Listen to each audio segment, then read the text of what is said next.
Добрый день, друзья! Добро пожаловать на дискуссию трека ESG в рамках молодежного фестиваля «Мусустар 2022». Молодежь – это главное богатство Якутии. В руках вас, тех, кто сегодня здесь, будущее целой республики.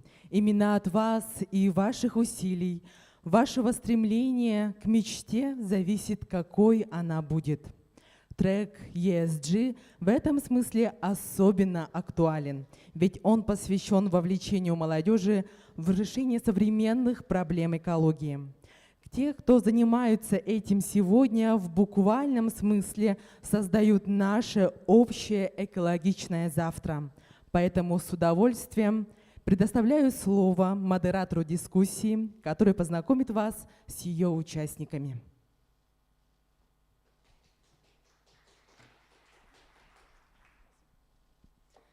Благодарю вас, Александра. Добрый день, друзья. Разрешите представиться. Меня зовут Соловьева Тамара. Я являюсь руководителем отдела индустрии и туризма Министерства предпринимательства, торговли и туризма Республики. Но помимо этого я также являюсь экоактивистом. Вот я ношу с собой, наверное, как и многие из сидящих в этом зале, многоразовый стаканчик, чтобы не использовать пластик. Поделилась с Ирой Матвеевой только что водичкой. Покажи стаканчик, какой у тебя. И я надеюсь, что, наверное, у многих присутствующих в этом зале откликается потребность, чтобы вносить вклад в сохранение окружающей среды. Если вы здесь, помашите ручками, кто тоже занимается какими-то такими полезными вещами. Спасибо, классно, что вас так много. Итак, сегодня в рамках трека ESG Республиканского молодежного фестиваля «Мусустар» у нас проходит дискуссионная площадка. Я хочу, чтобы она максимально была открытой сегодня, чтобы это не превратилось в какую-то затяжную, нудную, скучную лекцию. Поэтому призываю вас всех, если у вас есть какие-то идеи, предложения, интересные, может быть, наблюдения или какие-то истории из вашего опыта, обязательно ими делитесь. У нас есть сегодня работает открытый микрофон, вот он прямо посередине зала. Можете во время дискуссии подходить и без стеснений, без каких-то задних мыслей задавать, озвучивать свои идеи. Итак, вкратце расскажу, что такое ESG. Возможно, кто-то еще не столкнулся с этим понятием. Мы все уже, наверное, в последнее время очень часто слышим эти три буквы аббревиатуры. Что же это означает? Вообще с английского это Environmental, Social and Corporate Governance, что переводится как экологическое, социальное и корпоративное управление. Это принципы, которые основаны на защите окружающей среды, создании благоприятных социальных условий и добросовестном отношении к сотрудникам. То есть сейчас все эти принципы, они внедряются на уровне различных корпораций, но это дело касается не только государственных, например, структур или каких-то крупных структур, но и сейчас бизнес активно тоже внедряет все эти тренды и принципы в свою деятельность. Сегодня у нас присутствуют наши спикеры, наши гости, которые согласились нас поддержать и принять участие в этом мероприятии, которые сегодня поделятся своим интересным опытом, расскажут о том, как они внедряют у себя либо в жизни, либо у себя в компании принципы, которые позволяют сохранять нашу природу. Итак, я попрошу сейчас каждого из спикеров подняться после того, как я вас назову, чтобы ребята из зала могли вас увидеть. Александр Александров, заместитель руководителя Якутской экологической компании. Нет, вы пока просто приветствуете, а мы вас потом пригласим, поскольку у нас тут небольшие заминки в связи с тем, что если спикеров мы сейчас рассадим, у нас экран не будет виден, а у нас будет подключаться еще коллега в формате онлайн. Ирина Матвеева, предприниматель, основатель сети магазинов Skin Time, эко-ресторана «Зеленый город», экоактивист и общественник. Владимир Сыромятников, директор компании «Энергосберегающие технологии».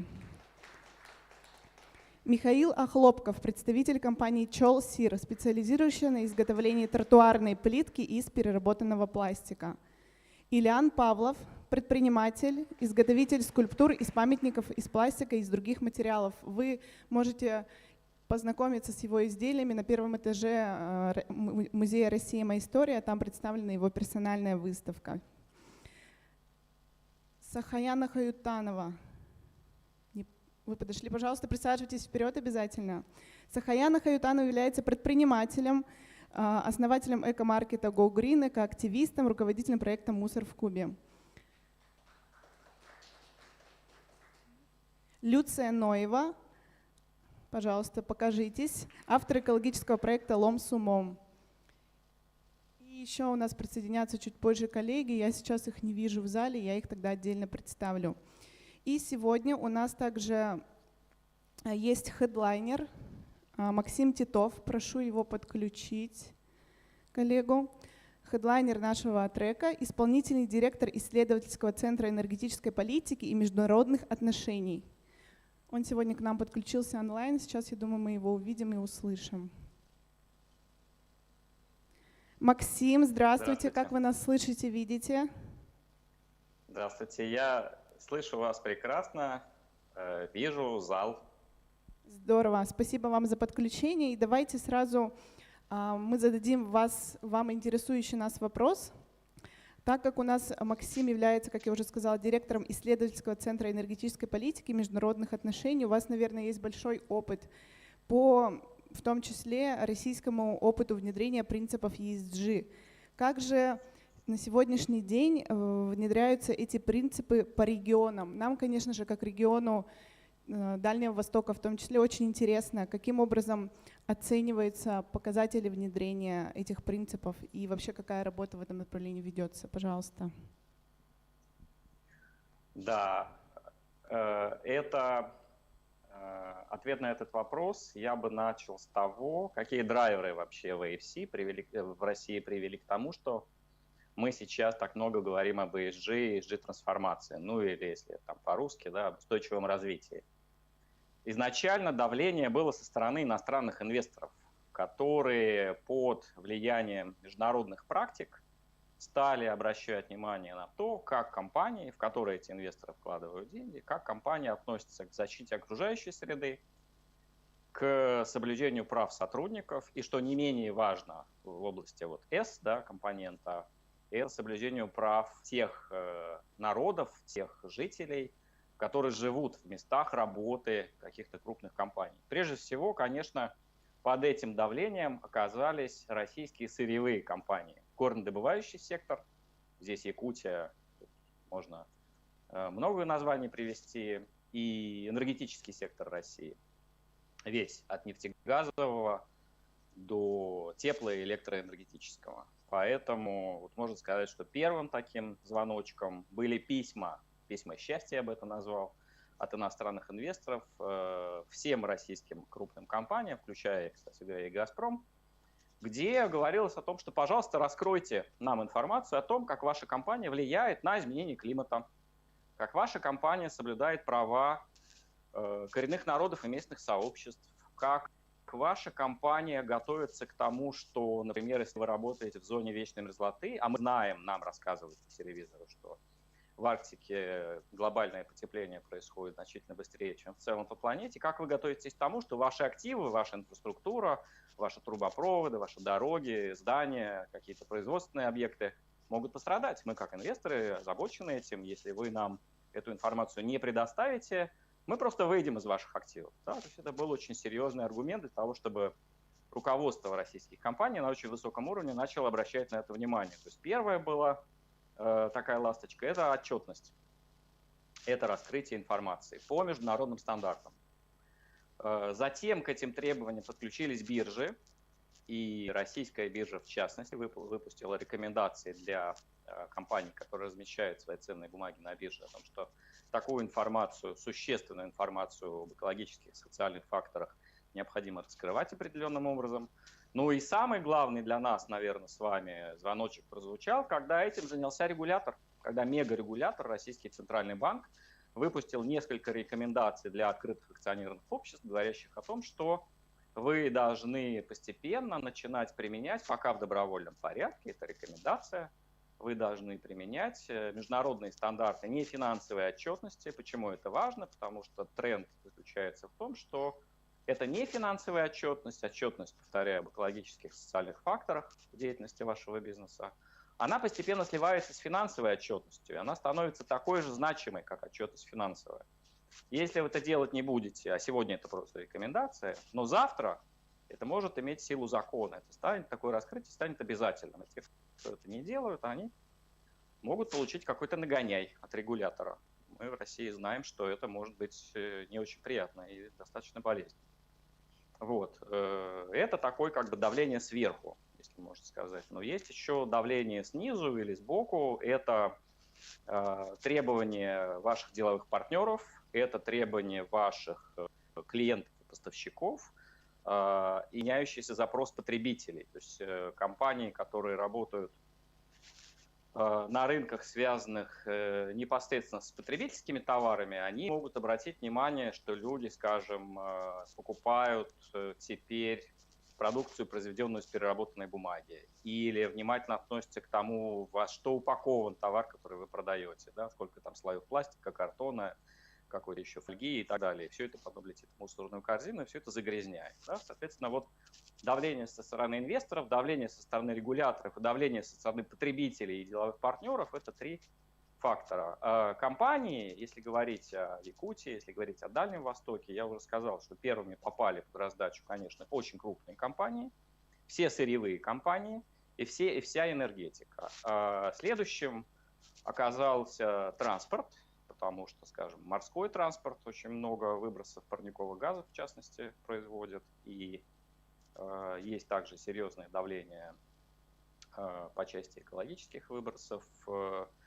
Ну и дальше крупные компании постепенно в кодекс работы с поставщиками. Вот как это достигает малого и среднего бизнеса, вот это давление. Если крупная компания принимает для себя определенные обязательства, то, что мы видим сейчас в России, по экологии, по социальному фактору, компания такая крупная, являясь заказчиком работ каких-то малых и средних предприятий, начинает к этим своим деловым партнерам тоже предъявлять такие требования. По цепочке поставок эти требования доходят до самого последнего субподрядчика, который в конце, значит, этой цепочки сидит и что-то очень важное делает на своем микроуровне. Вот ему тоже объясняют, что да, вы должны то, что вы делаете, тот вид бизнеса, который вы ведете, вы должны делать более ответственно и снижать свое негативное воздействие на окружающую среду.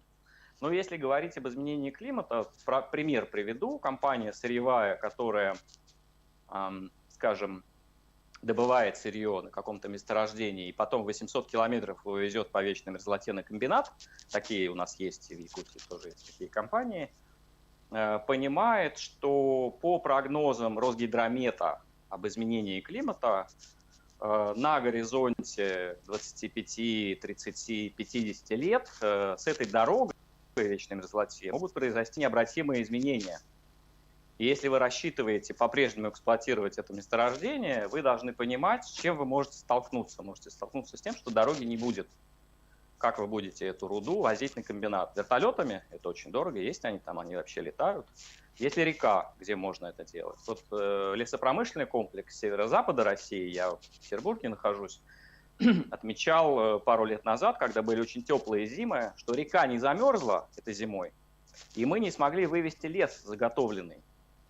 Мы просто не смогли его вывести. Соответственно, мы сорвали свои обязательства перед поставщиками. Почему?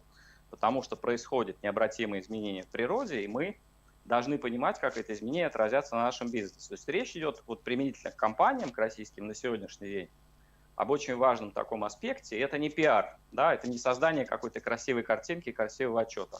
Это управление экологическими и социальными рисками, которые могут оказать очень существенное воздействие на активы компании, на бизнес компании и на финансовое положение компании. Вот так бы я ответил на ваш вопрос. Спасибо огромное, Максим. Коллеги, может быть, у кого-то есть вопросы к Максиму? У нас здесь есть открытый микрофон. Можете подойти, задать. Не стесняемся. Может быть, что-то дополнить хотите? Если вопросов пока нет, я скажу еще один момент, очень важный, что произошло сейчас в области ESG. Компании и государственные структуры пошли учиться. Вот мы как университет, мы готовим образовательные программы, у нас есть магистратура по энергетической политике в условиях декарбонизации. К нам, кстати, вот со всей страны приезжают учиться ребята, и очень хорошие, мы выпускаем каждый год. В сентябре мы начинаем новую магистратуру на английском языке по энергетической политике. Я всех приглашаю, вот, молодежь, если вы хотите учиться, приезжайте в Петербург. Но пошли учиться профессионалы, пошли учиться представители крупных компаний. Мы разработали, у нас в Москве идет вот с сентября каждые 2 месяца интенсивный курс 3-дневный по ESG. Как приземлить вот эти 3 буквы в мою компанию, что мне нужно делать, какая отчетность мне нужна, какие рейтинги мне нужны, как мне нужно разговаривать об этом со своими сотрудниками, потому что в некоторых российских компаниях тематика, особенно связанная там, с правами сотрудников, например, заходит очень тяжело. Или какие-то вещи, связанные с экологией, они хорошо работают на уровне главного эколога предприятия, но на уровне финансового директора или члена правления это воспринимается как какая-то обуза, какая-то прихоть непонятная, и, в общем, этому уделяется недостаточно много внимания. Поэтому мы такой курс разработали, и мы видим растущий интерес, и к нам приходят не только представители крупных компаний повышать свою квалификацию, да, то есть это интенсивный курс, где в 3 дня мы рассказываем, что вам важно знать про ESG сегодня, если вы в бизнесе, или вы чиновник, там, например, региональной администрации, и какой план действий по итогам этой программы 3-дневной вы можете сделать для себя, чтобы когда вы на рабочее место вернулись, вы могли какие-то реальные изменения в компании запустить или содействовать им. Вот это очень важно. То есть то, что у людей проснулся интерес к образованию в этой области, я считаю, что это хороший знак, что мы, в общем, к этому готовы, и мы в правильном направлении движемся. Спасибо, Максим. Я не вижу желания из зала задать вопрос. Видимо, информация была очень исчерпывающей. Давайте поблагодарим Максима за то, что присоединился сегодня, несмотря на свою занятость. Спасибо большое. И Всем удачи. отпустим его. И прежде чем мы перейдем к основной части нашего обсуждения, разрешите объявить итоги конкурса экопроектов, который также прошел в рамках трека ESG, в рамках фестиваля Мусустар. И для награждения я приглашаю на сцену моего коллегу Владислава Александровича Велигура, заместителя руководителя департамента по вопросам по водным отношениям и экологическому просвещению Министерства экологии. Будут объявлены победители конкурса, которые после этого вкратце представят нам свои проекты. Итак,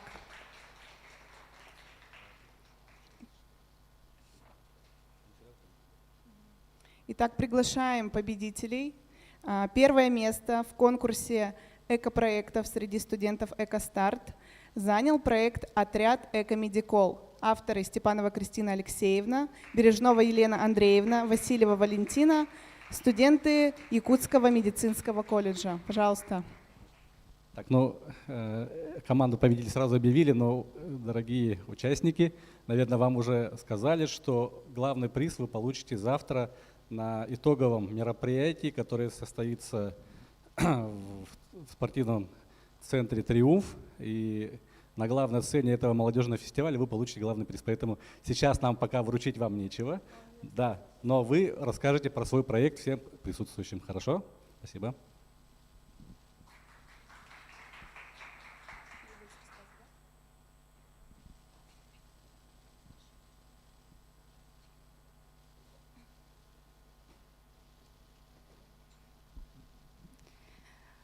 Вот.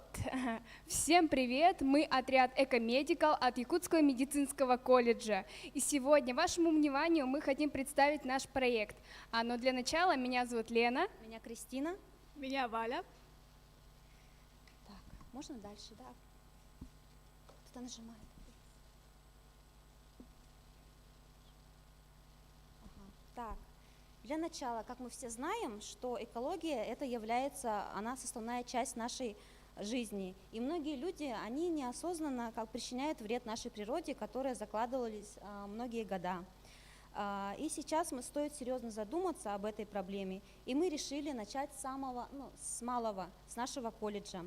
Ведь не все знают, как собирать, сортировать и куда отвозить отходы. Ведь нет системной базы работы по обучению навыкам раздельного сбора отходов и осознанного потребления.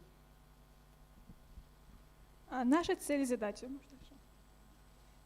Цель – повышение экологической культуры и значимости в нашем колледже. Задача – информирование коллектива колледжа о проблемах, создаваемых отходами и преимуществах раздельного вторсырья.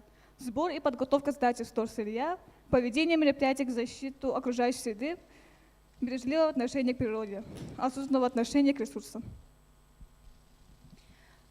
Можно, пожалуйста, следующий слайд. У нас есть такой календарный план, куда входят такие мероприятия, как экопросвещение нашего колледжа, далее это набор студентов, наше движение, субботники, посвященному Всемирному дню чистоты, гаражный сейл, мастер-классы по раздельному сбору отходов, озеленение нашего колледжа. И, конечно же, конкурсы, такие как «Лучший эко-волонтер» и «Лучшие группы». Также можно ознакомиться с другими различными мероприятиями, это как, допустим, викторины, квизы и так далее.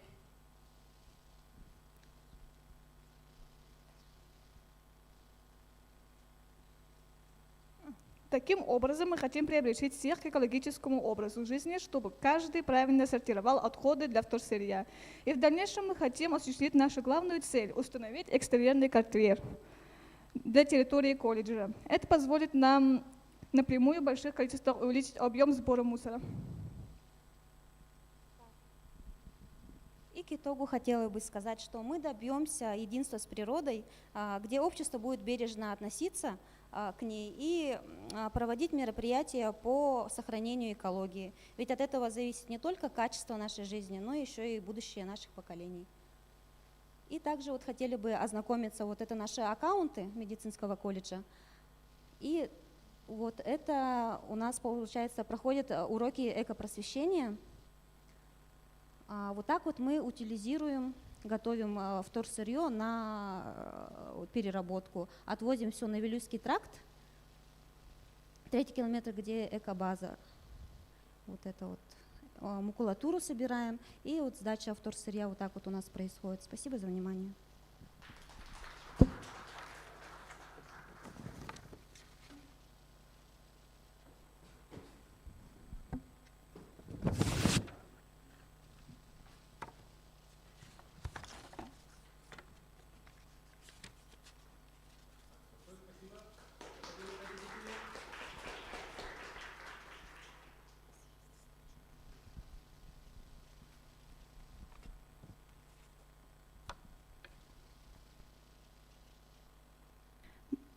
Благодарим наших победителей за презентацию своего проекта и приглашаем на сцену команду, которая заняла 2-е место. Это команда Якутского института водного транспорта с проектом «Экофлот Якутии». Команда молодых речников, заботящихся об экологии на реках и акватории Якутии. Пожалуйста.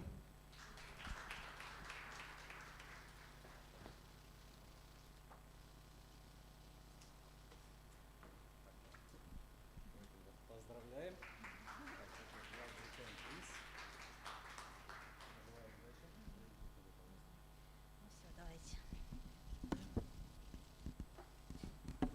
Для начала я представлюсь. Меня зовут Захарова Аня, я студентка 2-го курса Якутского института водного транспорта.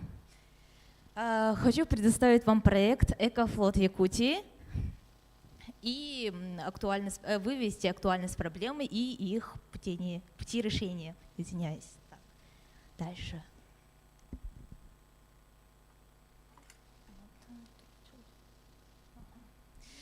Так вот, все мы знаем, что существует глобальная проблема, которая актуальна и по сей день. Это, как все мы знаем, загрязнение окружающей среды. Введение загрязняющих веществ в окружающую природную среду, которые вызывают неблагоприятные. И начиная с далекого 20 века люди стали задумываться об устранении и защите окружающей среды. И до сегодняшнего дня существуют такие большие организации, которые борются с этим. Так как наш институт специализирован и тесно связан с водными ресурсами, нам как никогда близка проблема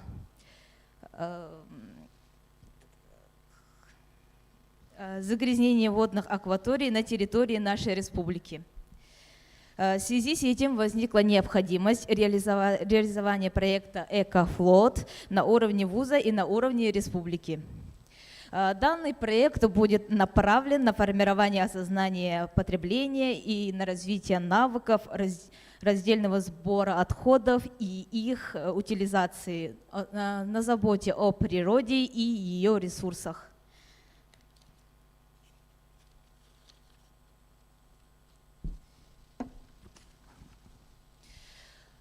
Следуя из целей и задачи, надо продиктовать так.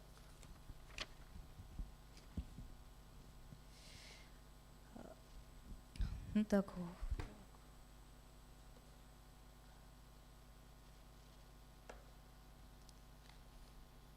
Исходя из проблемы и целей, следует поставить задачи. Первое. Организовать деятельность по формированию теоретических знаний в сфере экологии, осознанного потребления, раздельного сбора и утилизации отходов, бережное отношение к окружающей среде, к акватории, береговым линиям города Якутска. Второе. Организовать деятельность по формированию и закреплению устойчивых навыков по экологии, осознанного потребления, раздельного сбора и утилизации отходов, бережное отношение к окружающей среде, к акватории и береговых линий Якутска. Третье. Организовать деятельность, направленную на перспективу развития проекта, конечно же. В связи с этим будут проводиться многие мероприятия, данные экотесты,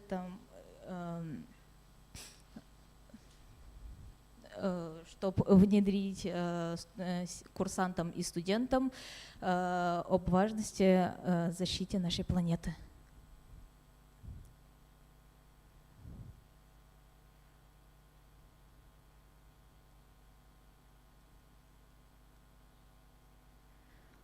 Также все эти мероприятия и будут проинформированы в нашем канале на YouTube, также в Инстаграме, также и в ВК.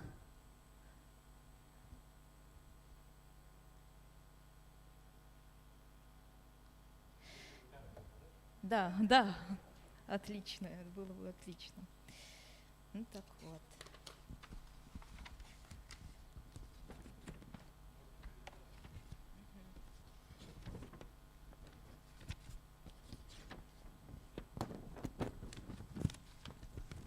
Что нам это даст? Созданная команда «Экофлот» и проводимые ею эко-мероприятия дадут старт экологическому движению курсантов и студентов Якутского института водного транспорта и позволит развивать проект в дальнейшем, привлекая молодежь города Якутска и Республики Саха-Якутия. На этом у меня все. Спасибо за внимание.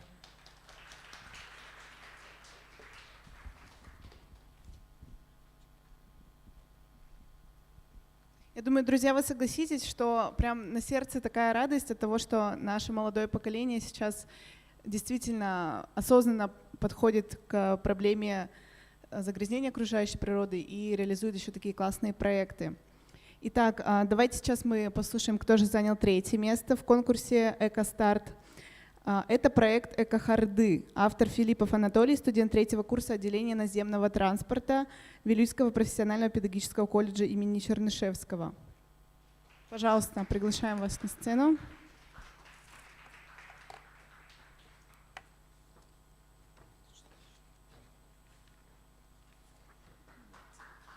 Поздравляем. И также предоставляем вам слово для презентации своего проекта.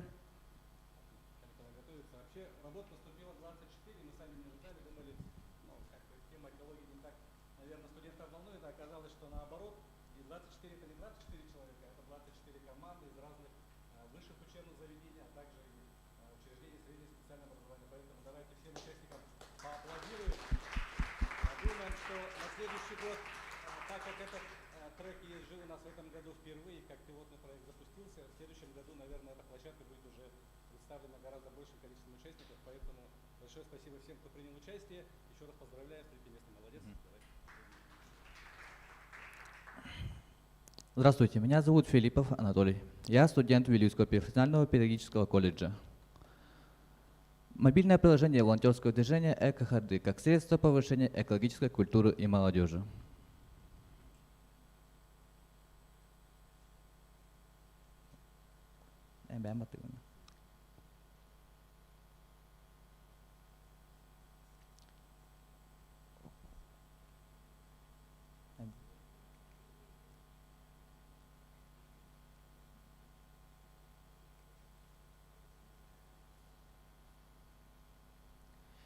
Мир меняется в глобальном масштабе, и за последнее время наибольший удар нанесен окружающей среде. Человеческая деятельность, такая как браконьерство, индустриализация, пожар нанесли большой удар по окружающей среде, в которой мы живем. И этот список можно продолжить. Все, что влияет на наше общество в целом, влияет на нас, как на людей. Поэтому волонтерство – отличный способ внести свой вклад в выживание окружающей среды. Следовательно, это ставит перед нами задачу, для решения которой нам всего нужно приложить все усилия для того, кто желает внести свой вклад в дело сохранения окружающей среды и обеспечения выживания всех видов. Мы создали студенческое движение.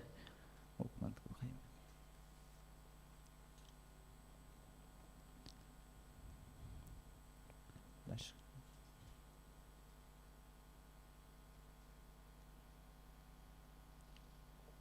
Цель – привлечение внимания к вопросу о защите экологической среды непосредством мобильного приложения «Эко-ходы». Задачи – сбор информации по теме исследования, формирование экологической культуры молодежи, планирование создания приложения «Эко-ходы». Гипотеза исследования. Мы предполагаем, что эффективное освоение мобильного приложения повысит мотивацию волонтеров, сделает процесс волонтерства интересным, доступным. После успешной реализации проекта и распространения идей планируется развитие в дальнейшей популяризации экологической сознательности среди молодежи, запуск экотрендов в социальной сети и в жизни.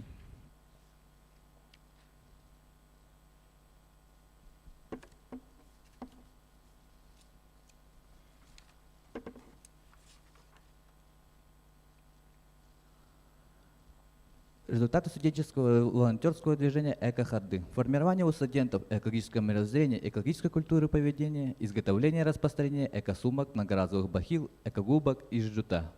Мастер-класс в изготовлении эко-леденцов из вилюйского карася и фруктов. Участие в региональном конкурсе «Мои».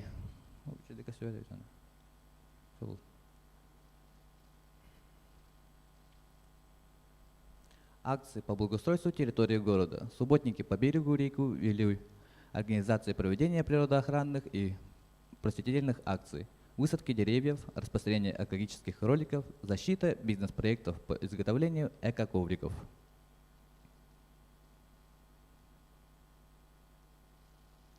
Наш проект планирует охватывать более 35 районов Республики Саха-Якутия.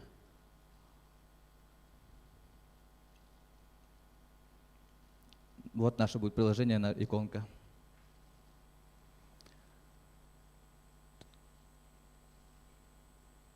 Здесь вы регистрируетесь, вводите свои данные. Потом. Вот главная страничка нашего приложения.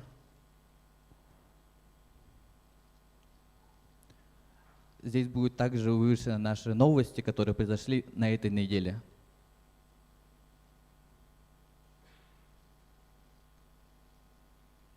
Здесь наши достижения.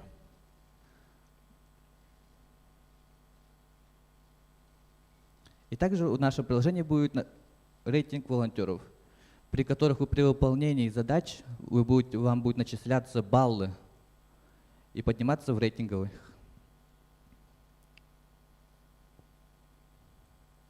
Вот так будет выглядеть наш профиль, ваш профиль будет.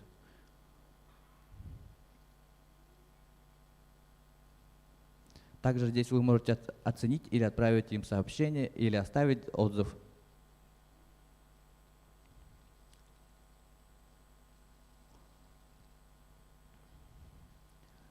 Здесь будут находиться заявки, которые оставили разные администрации или люди. Здесь можете сами выбрать, куда хотите, нажав на нее. Вы выбираете помочь им или отказаться.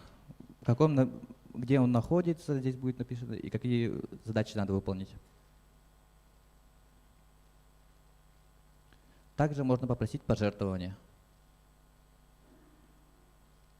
Эту информацию вы пишете, на что вам именно нужно это пожертвование, оставляйте свои контактные номеры.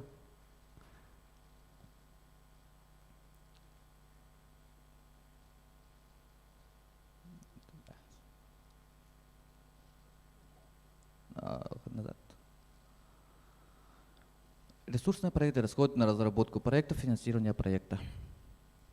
Подключение домена получается в 1000. Разработка приложения 200 тысяч. Аренда сервера вместе с 8 тысяч, а в год получается 96. Итого 297 тысяч на разработку этого приложения.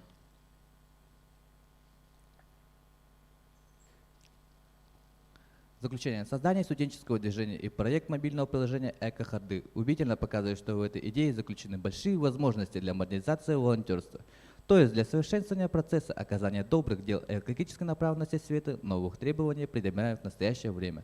На этом приложении можно как получить помощь, так и предложить ее, а также там указываются различные способы помощи людям и окружающей среде. Спасибо.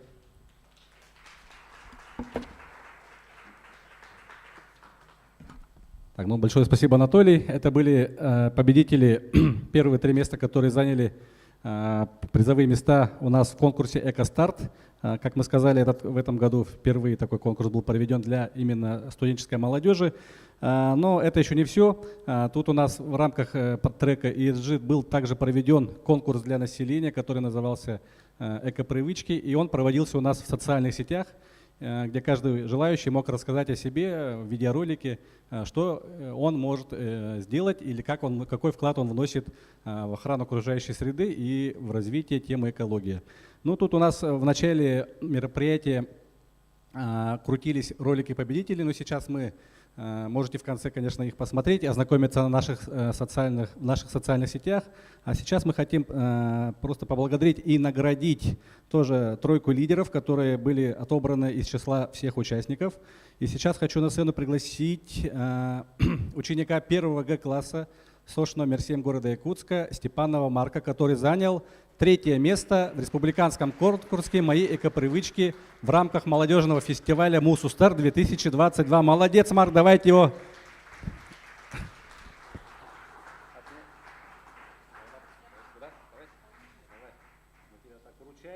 Ты у нас молодец.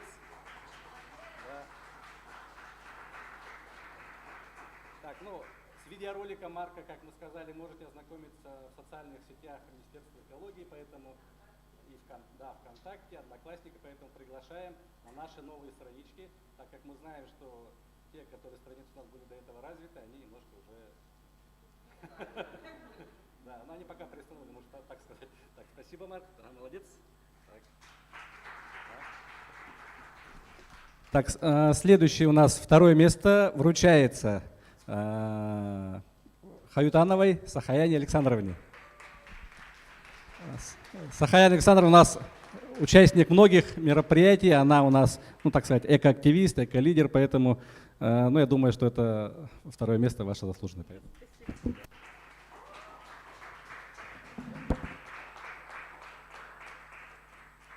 Очень неожиданно, конечно, выигрывать у школьников, но как бы в свое оправдание скажу, что там было написано «молодежь». Мне еще нет 35, поэтому я приняла участие. Ничего страшного, как бы тут не было возрастных ограничений, поэтому я думаю, что все участники молодцы. Так, ну и 1 место у нас в этом конкурсе получает группа учащихся 5-7 классов Харинская СОШ, Верхневилюйский район, руководитель Иремеева Татьяна Даниловна. Поздравляем!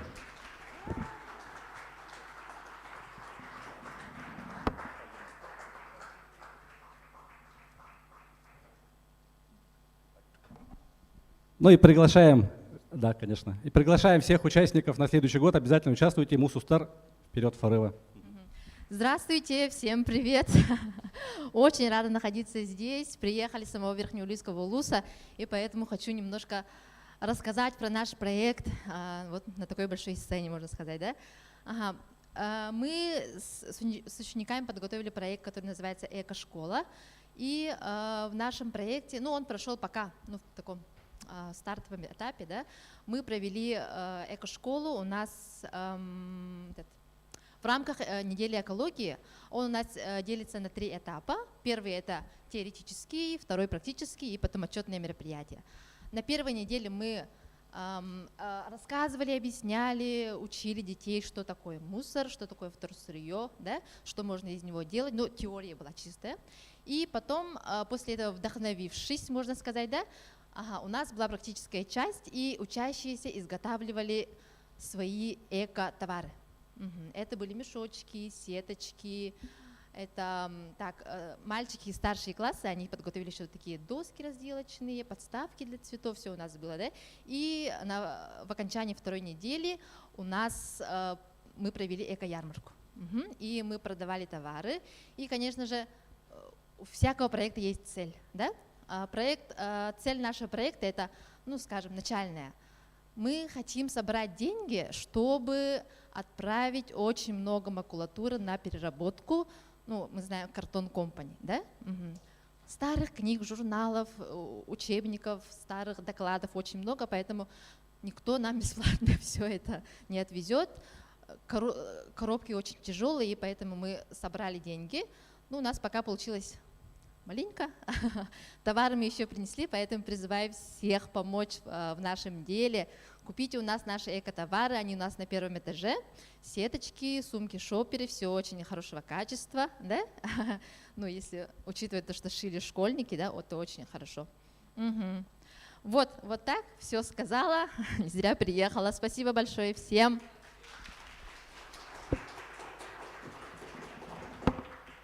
Благодарим Татьяну за презентацию их проекта. Итак, дорогие наши эксперты, приглашаю вас на сцену. Присаживайтесь, пожалуйста, за отведенные для вас места. Поднимайтесь. И мы перейдем к основной части обсуждения.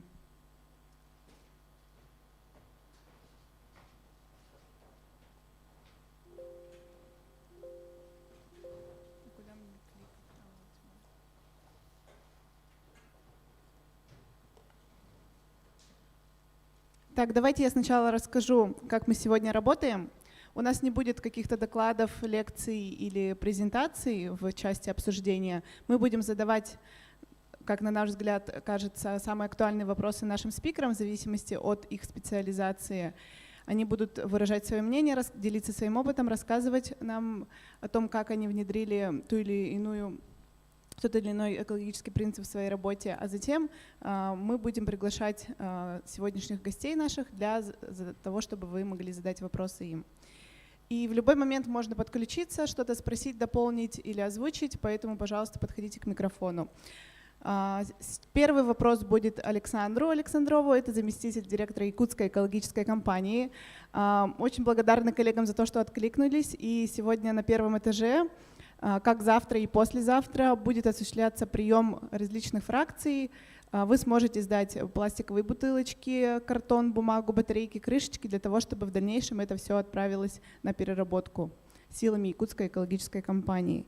Итак, Александр, расскажите нам, пожалуйста, как вообще зародилась идея создания системы раздельного сбора в Якутии и какие проблемы имеются? День добрый, уважаемые друзья, коллеги. Меня зовут Александр Александров, я являюсь заместителем руководителя Якутской экологической компании и хотел бы вам сегодня рассказать о нашей компании. Наша компания занимается переработкой и сбором вторсырья у населения и различных организаций, индивидуальных предпринимателей, торговых центров, различных архивов, библиотек, государственных учреждений. Мы работаем со всеми. Якутская экологическая компания родилась в продолжении развития зоны ответственности группы компании «Вентур». Все началось с 2017 года, когда впервые началась акция «Стартовала. Сохраняя планету», в рамках которого в городе Якутске были установлены первые пункты приема батареек. Может быть, вы видели в торговых центрах, даже здесь установлено. Данный опыт помог нам осознать, что у населения города Якутска есть осознанность, есть потребность, осознанная к раздельному сбору. Так, в 2020 году силами как отдельное ответвление родилась Якутская экологическая компания. На сегодняшний момент мы являемся, наверное, самой крупной компанией в городе Якутске и собираем вторсырье со всех районов города Якутска. У нас в городе установлены приблизительно 50 пунктов раздельного сбора вторсырья. Также помимо этого имеется круглосуточная, самая первая экостанция на 7 фракций. Ну, в принципе, все по нашей компании. Спасибо. А поднимите, пожалуйста, руки, кто сортирует или хочет этим заняться. Поактивнее. Ну, нас довольно много, это радует. А какие проблемы, Александр? Вот я, как просто тоже человек, который сдаю, например, подписанный на вашей страничке в социальных сетях, узнаю, что у вас есть проблема, например, засора. Вот как вы с этим справляетесь? Мне кажется, самая большая проблема – это засор. Логистика у нас уходит на второй план по сравнению с тем, что сейчас у нас происходит вообще на наших пунктах приема. Наши ребята сортируют все это вручную. Мы это делаем просто каждый день. И у нас штат из 10 человек, они все сортируют. И это самый большой бич нашего города, я считаю. То есть вы вот забираете из пункта приема то, что сложили туда люди, и вручную, получается, вот лишний этот мусор, который не подлежит переработке, ручками все это разделяете, убираете? Да, первая сортировка у нас происходит на первом этапе, когда они забирают мусор или вторсырье с урны. Так как всегда видно, что стоят какие-то пластмассовые ящики, деревянные, которые мы не можем принимать, а потом любое сырье должен быть сбыт. Да, и, наверное, сейчас нет каких-то четких, да, решений, как с этим бороться. Мы ведем активное, как сказать, распространение и делимся информацией максимально. Вот распространение информации, наверное, является единственным способом, да, чтобы рассказать людям, как правильно делать. Если ты не уверен, то лучше, наверное, не сдавать, да? Ну, я думаю, всем нужно начать с малого. Нужно начать сначала хотя бы с простых крышек, либо батареек, а потом уже переходить на более сложные фракции, так как там нужна дополнительная сортировка. Да, спасибо, хорошо. Ребята, есть у кого-нибудь вопросы к Александру? Окей, давайте тогда перейдем к следующему. Окей, там у вас есть микрофон, можете задать, пожалуйста. Да, я слушаю. Внизу там есть кнопочка.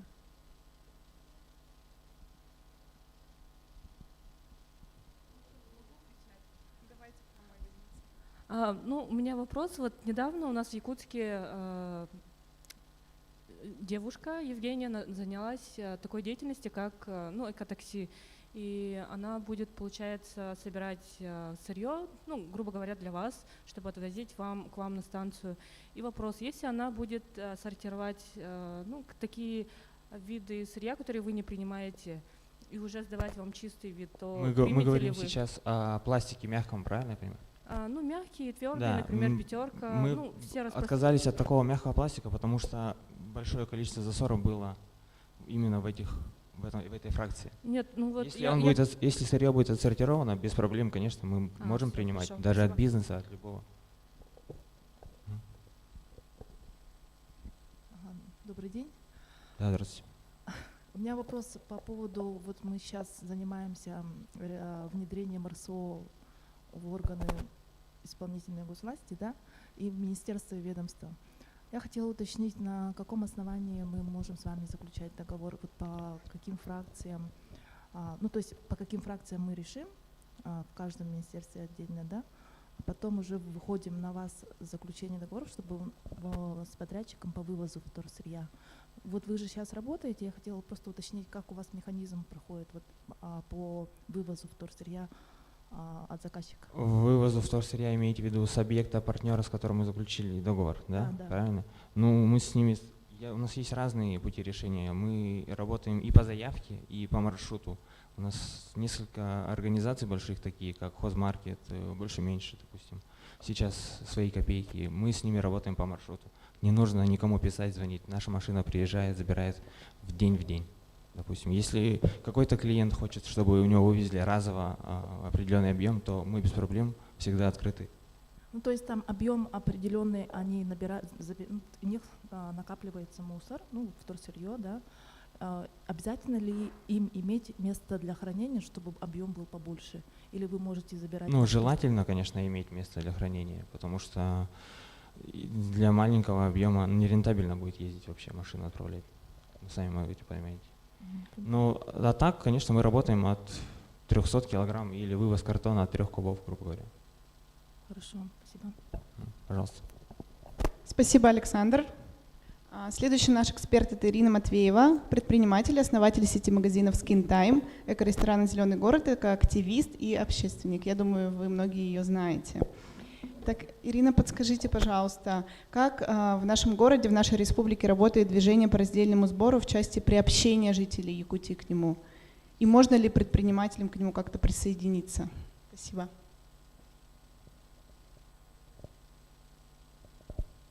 Добрый день, дорогие участники, слушатели. Так, вопрос по теме эко-просвещения. Кратко расскажу о нашем движении. Наше движение родилось в 2019 году, уже 3-й год получается, и у нас есть паблик в запрещенной сети. Также мы продублировали это все ВКонтакте и начали проводить первые акции сбора. Первая была в июле 2019 года прямо на площади Ленина. И помню, люди приносили картон, пакеты прямо на площадь. И мы там привлекли несколько компаний, которые на тот момент принимали вторсырье. Якутская эко уже тогда была. И мы поняли, что людям это интересно. И дальше начали об этом рассказывать. Если говорить об экопросвещении, то есть различные пути. Например, мы проводили акции сбора в школах, да, мотивировали школьников сдавать вот эти крышки. Также проводили конкурсы в соцсетях, эко-недели, эко-месяцы и так далее. И сейчас мы больше перешли на блогерство, социальные сети, и сейчас уже никого не удивишь. Если смотреть назад, да, как 2-3 года назад люди крутили у виска, там какая переработка, это все не работает, все уходит на свалку, вот так уже мало говорят. И половина людей уже прекрасно знают, что картон можно сдать, что бутылки можно сдать, и я очень рада, что наше движение вот имеет такие плоды. Если говорить о себе, то я предприниматель, и специально для того, чтобы показать, что бизнес тоже может быть экологичным, мы с супругом сделали такой проект, как ресторан, экологичный ресторан «Зеленый город», находится в 17-м корпусе 203-го микрорайона, где мы полностью сортируем все отходы, пищевые отходы мы перерабатываем, и наши отходы составляют всего 2-3 бака в месяц. Это где-то 20-30 раз меньше, чем обычный ресторан. И своим примером я хочу показать другим предпринимателям, что быть экологичным — это не только такая галочка, да, зеленая, но и это экономично, потому что мы очень сильно экономим на вывозе отходов, и предпринимателям я предлагаю просто посчитать, сколько они тратят на вывоз отходов просто на свалку. И есть еще одна хорошая новость. В прошлом году мы выиграли грант от Синет, и нам дали финансирование на покупку бытового компостера, промышленного компостера, и сейчас мы будем принимать пищевые отходы уже у других ресторанов. И это такой первый сильный шаг переработки пищевых отходов, потому что кроме твердых отходов, да, упаковки и так далее, у нас есть еще пищевые отходы. Это где-то 30-40% нашей мусорки. Вы можете даже примерно, да, взвесить, посмотреть, потому что вот эти очистки картофельные, кожура от банана, это все, по идее, должно попадать обратно в землю, а не на свалку, потому что на свалке это гниет все неправильно. И уже на днях мы стартуем наш проект, и я надеюсь, он будет таким, это будет первый опыт, пилотный проект, и в дальнейшем я ожидаю от него такое хорошее развитие для нашего города. Вроде ответила, да, на вопрос? Да, спасибо Буду огромное. рада вашим вопросам. Да, подходите к микрофону, его нужно будет включить, пожалуйста, задавайте.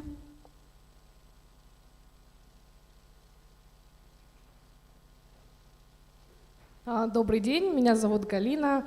Очень рада, что есть такое направление эко. Я прям радуюсь, что здесь нахожу и слушаю вас. Я сама с Среднеколымского УЛУСа, являюсь главным специалистом по молодежной политике, и у нас проблема эко очень важная. Тамара сама со Среднеколымска, наверное, в курсе. Да, у нас свалка, единственная свалка, там находится рядом с кладбищем, там, естественно, все гниет, и все это очень не есть хорошо. Поэтому я бы хотела у вас спросить, как-то я могу, может, у вас совет дадите, организовать именно какой-то экосбор и как-то правильно, ну вот начать этим заняться в арктическом районе. Это вообще возможно или нет? Да, смотрите, если посмотреть в масштабах России или даже мира, да, то Якутск, где мы находимся, да, мы такая же деревня, вот, как и ваша деревня относительно Якутска. И то, что мы начали просто от души своими же силами. У нас не было никакой переработки, до сих пор нет переработки на самом деле в Якутске. Все, что, вот Александр подтвердит, все, что мы собираем, уезжает в Иркутск. За сколько тысяч километров? За 3000 километров уезжает вторсырье, собранное из Якутска. И все это сделано просто нами, активистами, да, предпринимателями, осознанными гражданами. И я думаю, то же самое можно сделать и в любой деревне. То есть поговорить там, с администрацией, поговорить с несколькими предпринимателями. На самом деле, откуда приезжает этот мусор? Да? В основном это приезжает вместе с товаром, вместе с упаковкой. Да? И в любом случае, мне кажется, есть несколько предпринимателей, которые уже об этом задумываются. Если говорить о примерах, то у меня есть несколько моих учеников. Ну, я вообще бизнес-тренер, и всем своим студентам я пытаюсь вот эту идею как бы в голову заложить. И одна моя знакомая, у нее есть магазин как раз в Северном Улусе, и она привозит весь свой картон обратно в ту же фуру. Представляю, вот эти же фуры, они уезжают в деревню, и они, наверное, приезжают порожними. И она говорит, да, я загрузила просто картон обратно и привезла.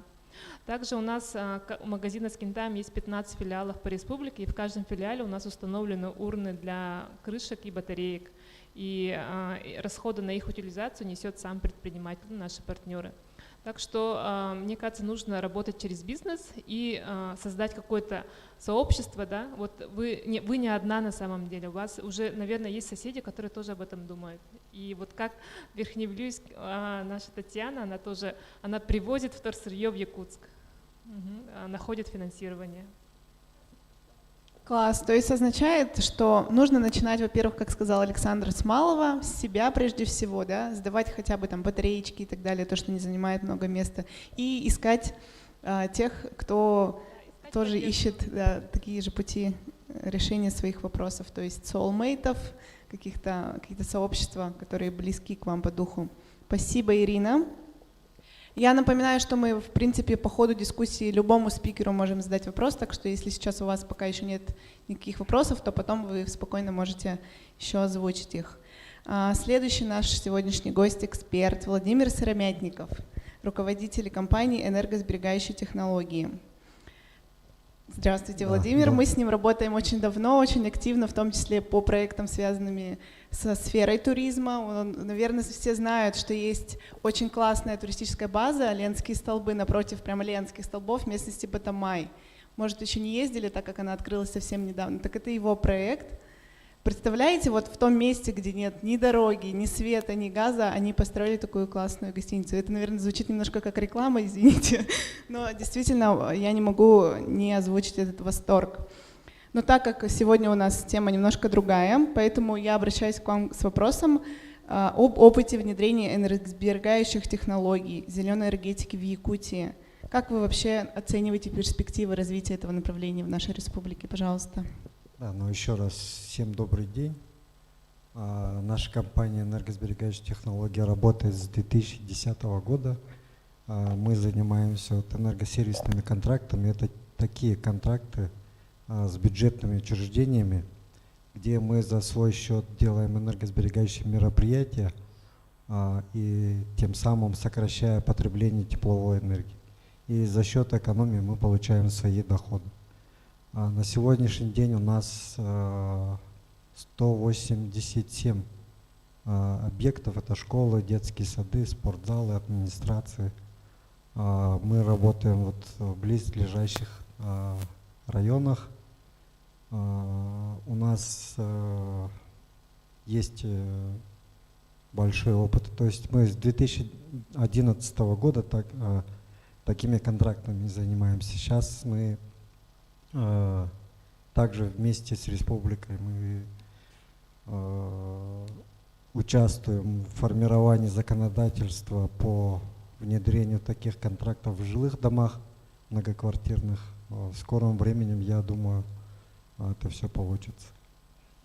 Но наши проекты тоже мы считаем, что экологические проекты, так как мы самый дорогой ресурс в республике — это тепло, тепловая энергия, которая вот в республике в прошлом году примерно 25 миллиардов бюджетных средств было затрачено на субсидирование тепловой энергии. Ну, как бы сказать, мы вот после Нового года первый раз вот участвовали в мероприятии Центробанка, да, где мы узнали, что ESG проекты, это проекты устойчивого развития. У нас так получилось, что несколько компаний, у нас несколько компаний, которые вот основные компании у нас занимаются как раз таки случайно ESG проектами. Это то же самое туризм, энергосбережение, ЖКХ, обработка твердых коммунальных отходов. Вот новый проект. Но мы считаем, что у нас достаточно много технологий, которые мы стараемся внедрять. Это автоматизация всего процесса теплоснабжения, удаленное управление, мониторинг. У нас все диспетчеризировано, все объекты мы с города Якутска можем мониторить, и если нужна такая необходимость, мы все объекты, которые находятся в улусах, можем с Якутска регулировать, то есть создавать комфортный режим, тем самым создавая также и комфортную, ну, экономию. Самая большая экономия, которую мы достигали в нашем опыте, это 80% экономии тепловой энергии. У нас таких объектов 3. В среднем у нас 47-48% экономии. Мы считаем, это достаточно большая экономия. Если в среднем всю республику посчитать, то примерно можно 30% экономии делать. Ну, республика на сегодняшний день из-за климатических особенностей, из-за логистики, вот, у нас очень большие тарифы. Это с одной стороны очень большая нагрузка, а с другой стороны для энергосбережения это большой потенциал. Потому что где низкие тарифы, да, окупаемость тех мероприятий, она ниже. Вот. Ну, что еще можно? А можете вот простыми словами рассказать, как это внедряется? Вот на примере какого-нибудь, я знаю, что у вас есть офис, и вы туда, когда перед тем, как приехать на работу, за 2 часа включаете отопление, приезжаете, там уже тепло. Вот простыми словами, чтобы человек это понял. Например, я хочу у себя дома это внедрить, у меня это получится? Ну, в принципе, да, дома тоже можно. Вот за счет чего у меня прогревается квартира? За счет того, что вот у нас климатическая система, которая вот мы не сами как бы автоматически можем в ночное время уменьшать температуру, создавать, например, ну, примерно вот такое же здание, да, создавать в различных помещениях отдельные температурные режимы. Например, в коридоре не нужно там 24 градуса, в кабинете, где сидит человек, там есть санитарные нормы, спортзал, например, 17 градусов должно быть, но в районах никто особо не хочет такую низкую температуру, да, поэтому мы с каждым потребителем, ну, нашим заказчиком мы работаем и создаем комфортную, но оптимальную температуру в каждом. помещении каждого объекта. Но система автоматизации с погодным регулированием, стоит термодатчик на улице, термодатчик внутри помещения, и в зависимости от температуры наружного воздуха она автоматически регулирует и создает внутри объекта оптимальную температуру, которая нужна для посещения. Есть также у нас недельное регулирование, например, если объект, где субботу, воскресенье никто не ходит, там можно снижать температуру. Это все делается автоматически. Программно задается эти параметры на четко. А также мы следим за всеми параметрами теплоносителя и следим за потреблением приборным учетом. И это таким образом позволяет экономить значительно теплоэнергию. Это то, что касается регулирования. А также мы утепляем фасады, утепляем чердачные помещения, применяем энергоэффективные стеклопакеты, двери и все, что связано, все, что может экономить. То есть чем больше мы экономим, тем меньше тепловой энергии мы потребляем на этом объекте. Но плохо сделали или хорошо сделали, температура внутри помещения должна быть одинаковой. То есть если мы хорошо утеплили, да, жарко не станет, потому что регуляторы, вот, например, радиаторы, стоит радиатор, там стоит термостат, но он неправильно стоит. Термоголовка, она должна сбоку, и тогда она будет работать корректно. В принципе, вот у нас в каждом объекте такие терморегуляторы, которые поддерживают определенную температуру, которую установили так и примерно вот так. Спасибо большое за разъяснение. На самом деле, мне кажется, за этими технологиями будущее, поскольку мы сможем наши ресурсы, которые, конечно же, не бесконечны на нашей планете, как-то экономить в ближайшее время и внедрять такие технологии. Спасибо, Владимир. Спасибо. Есть ли у нас вопросы к нему? Пока нет, но я опять-таки повторяю, вы можете в любой момент задать любому из наших спикеров. Следующий наш эксперт Михаил Хлопков, это представитель компании Чолсир. Компания, которая занимается изготовлением тротуарной плитки из переработанного пластика.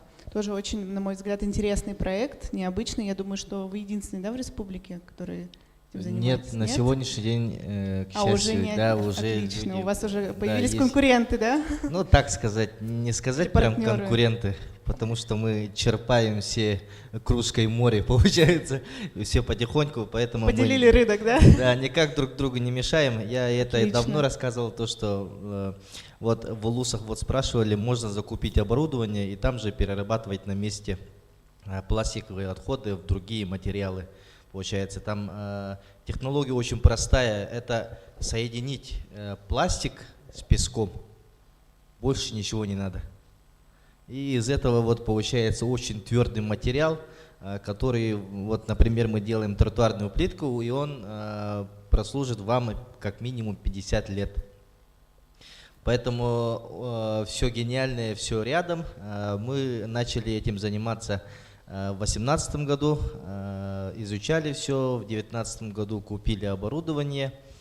Конечно, не новые, потому что на новое у нас кошелька не хватило. Купили бэушные, но все равно до сих пор работаем.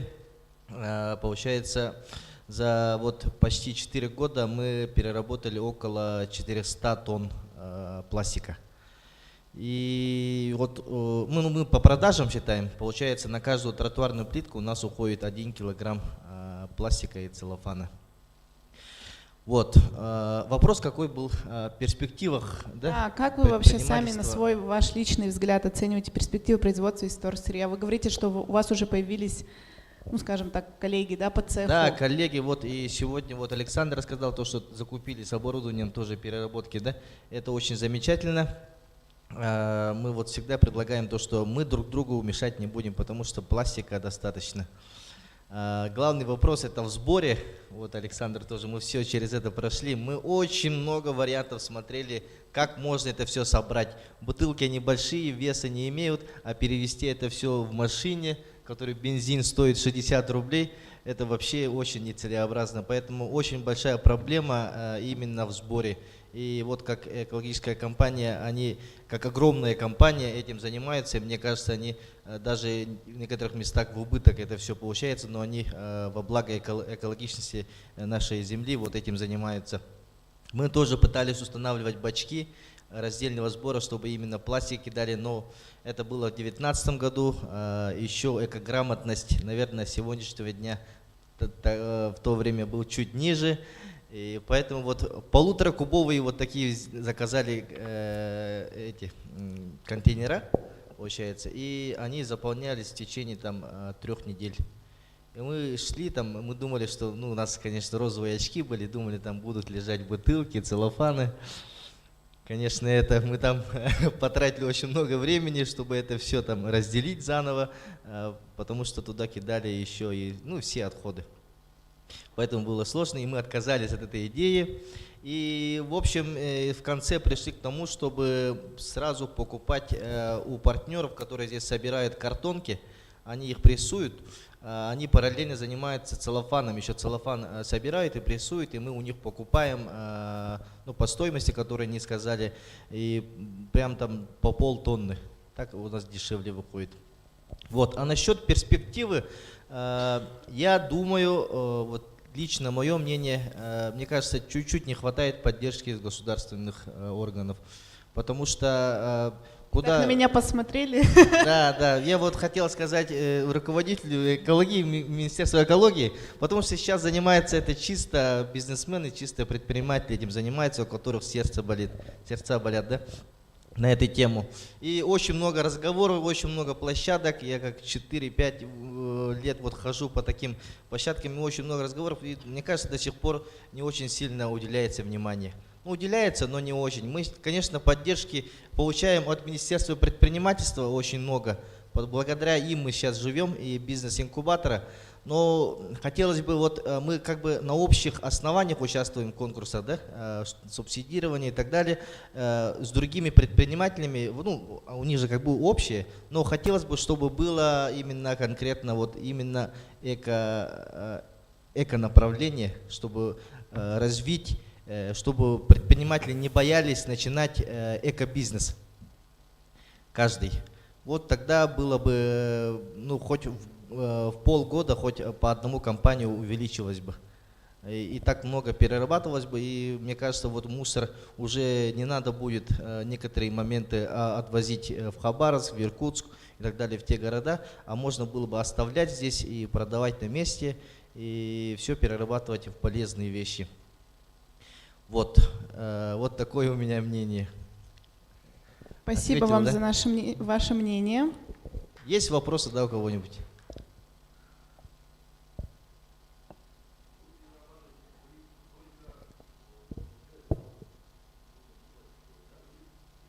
Да, мы вообще отказались от бутылки даже. Мы сейчас перерабатываем только целлофанные отходы.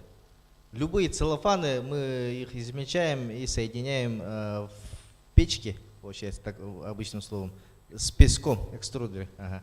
С песком соединяем, и все, выходит такая смесь твердая. И это мы прессуем под плитку, печатаем.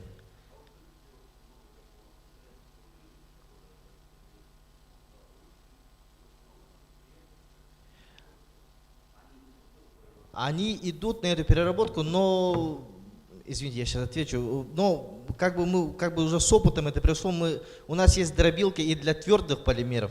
Это и для тазиков, и для игрушек, и для всех вот твердых полимеров. Но из твердых полимеров почему-то получаются плитки не очень прочные. Почему-то. И на эти твердые полимеры нужно увеличивать тепло в экструдере. Получается, плюс дополнительные затраты на энерго, да? И получается, ну, как-то, если с ним целлофан кинуть, то целлофан вообще будет как вода там, поэтому очень сложно вот эту вот тонкую грань попасть, поэтому мы лучше отказались от этого, чтобы побольше как бы побольше жить в сфере предпринимательства. Спасибо. Вопрос, пожалуйста. Надо включить его.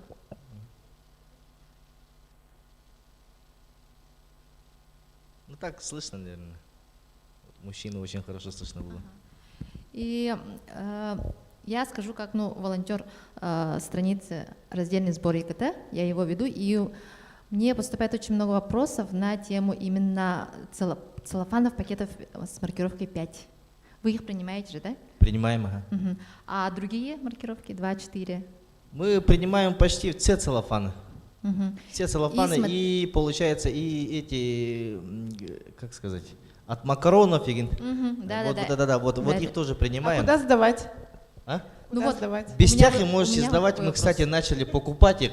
В Бестях нужно ехать? Да, в Бестяхе очень привозите. далеко. Потому что мы в Бестяхе живем, там открылся производственный цех, именно бизнес-инкубатор, первый в республике. Мы там зашли, там льготная аренда.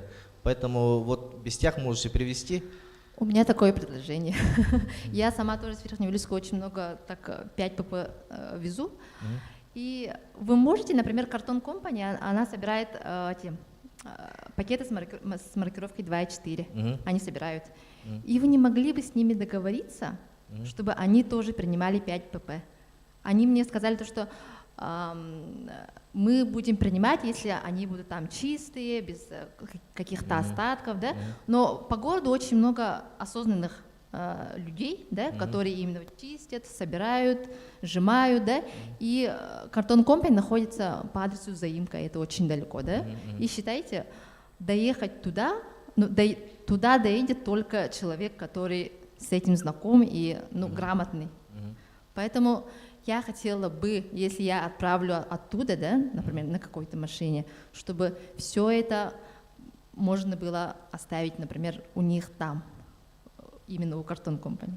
Это очень сложно договариваться вот с ними, со всеми, это же отдельно оплачивать там им за хранение и так далее. Вот это все, как будто мы раньше думали, что это очень легко будет, потому что все хотим, чтобы чисто было на природе. Но именно в этих моментах всегда появляются разногласия, всегда добавляются какие-то дополнительные комиссии, всякие вот эти. Или тогда такое. Вы, если можете раз в месяц давайте.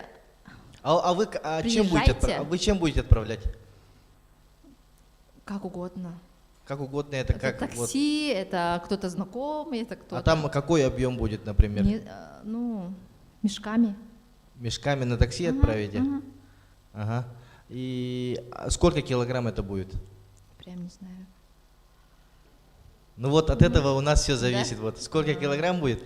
Стоит ли нам пойти за мешком в город, который весит 3 килограмма? Например, поехать, например. В городе у Но вас если бы было никакой больше, точки да, нету, да? Эко-компания, например, вот и Картон Компания, мы у них тоже покупаем целлофаны. Ага. Они прессуют. И тогда перевести у нас получается с Якутска до Бестяха перевести вот 5 тонн пластика, да, это будет стоить где-то 17 тысяч рублей туда. Ага. А вы можете принять, да? Только, вот видите, вот сортированные. Но мы им всегда говорим, что мы можем в куче покупать. Я же вам тоже говорил, да? В куче, любой цвет, любой этот микс. И миксованный нам продают. Вот так вот. Поэтому, стоит поговорить с ними, да, давайте, чтобы мы постоянно у них покупали. Ага. Хорошо, спасибо. Хорошо, спасибо большое. Спасибо большое. Ага. Все, спасибо. Так, больше вопросов, видимо, нет. Давайте тогда перейдем к следующему нашему гостю. Это Ильян Павлов, предприниматель, ведет свою деятельность в Намском районе. И его деятельность схожа с деятельностью компании Челсир, я думаю, но только направлена все-таки больше, я так скажу, на искусство, на арт-объекты, на создание памятников. Технология похожая, да, как у Челсира, Ильян Иванович? Да. Расскажите, пожалуйста, вот и интересует вопрос, откуда вы сырье берете для изготовления своих объектов? Да, сразу начну вот с проблемы оборудования. Министерство должно вот поддержать именно предпринимателей субсидированием, грантами, а не быть посредником между банками. Оборудование есть.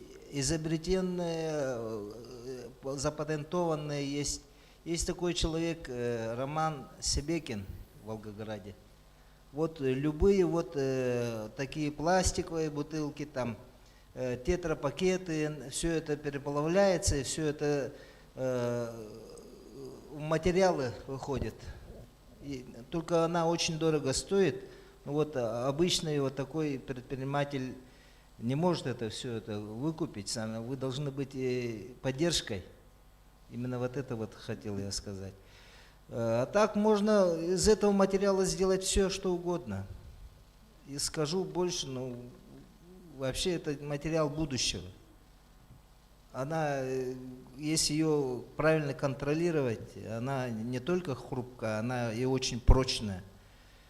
Вот именно вот направление вот это вот не только экспертизное, а вот изобретательное этой тоже надо какие-то конкурсы, вот эти вот обязательно создавать условия вот такие вот, чтобы будущее поколение развило свое это будущее вот именно совместно с пластиком.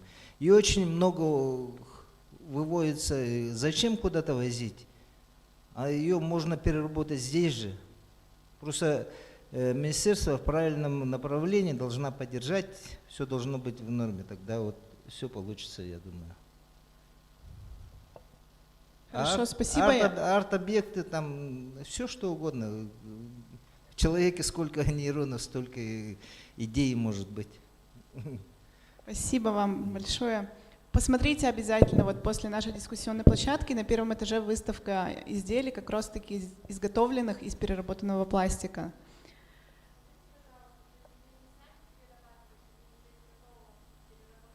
Нет, я вот методом тыка все делаю. Вот я пробую весь, ну, все, что состоит из пластика, из целлофана, какая она хрупкая или что-то, что она из себя представляет. Вот это вот я вот изучаю. Как ее переплавить, какой температурный режим надо держать, все это, сколько песка, какого песка, сухого или какого, речного. Все это надо вот это изучать, не только песок-то туда можно добавить цемент, там все остальное. Она смешивается со всеми этими, можно. Ну, я тоже сам приобрел экструдер, как вот у них, только чуть меньше, ну, 14,5 киловатт. И вот хотел попросить министерство насчет электроэнергии, какие-то тоже льготные, субсидированные какие-то эти тарифы были бы, вот это вот было бы вот для развития именно вот такого. А иначе просто мы, как бы этот труд получается. Только на электроэнергию можно работать. Хорошо, спасибо. Как-то умный подход нужен совсем. Вот именно не только вот так взяли, собрались и ушли, а вот именно переработать весь вот этот спектр вопросов по этой теме. Ну, я думаю, это тема для размышлений не только Минпреду, но и Министерства экологии. И мы, думаю, как и коллеги тоже открыты к предложениям. Нужно будет только, ну, уже, наверное, на отдельной площадке, уже по мерам поддержки и так далее подумать. Да. Покажитесь, Анна Сергеевна. Это не совещание, это дискуссионная площадка. Ну, мы не планировали делать. Просто вы на меня должны смотреть как на экоактивиста прежде всего, а не как на сотрудника министерства. Поэтому я вначале такую ремарку сделала. Но вы меня воспринимаете как чиновника, ладно. Перед Министерством экологии можно из какие-то пластика переработанного какую-то скульптуру сделать, земли, вот, для сохранения, вот, ну, символ чисто. То, что вот это вот загрязненную часть можно превратить в очень прекрасную.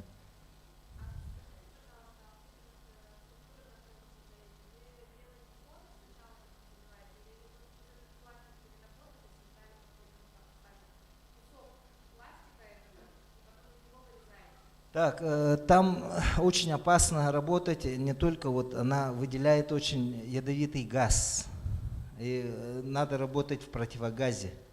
Она плавится в температуре 230 градусов, если будет 250, она будет гореть уже. Поэтому вот это надо соблюдать, пока она вот мягкая, горячая, вот ее форму заливают или мажут.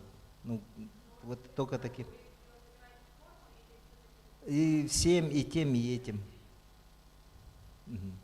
Чтобы было красиво или вот как прочно, надо все использовать ради этого. Ну, гипсовые формы. Сперва из глины лепим, потом форму из нее снимаем, а на форму уже вот горячую вот добиваем.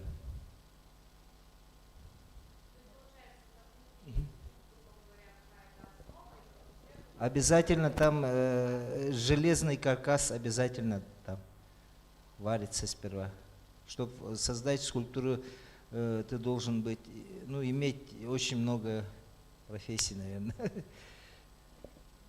Если ни у кого нет вопросов, я, наверное, задам и Михаилу, и вам.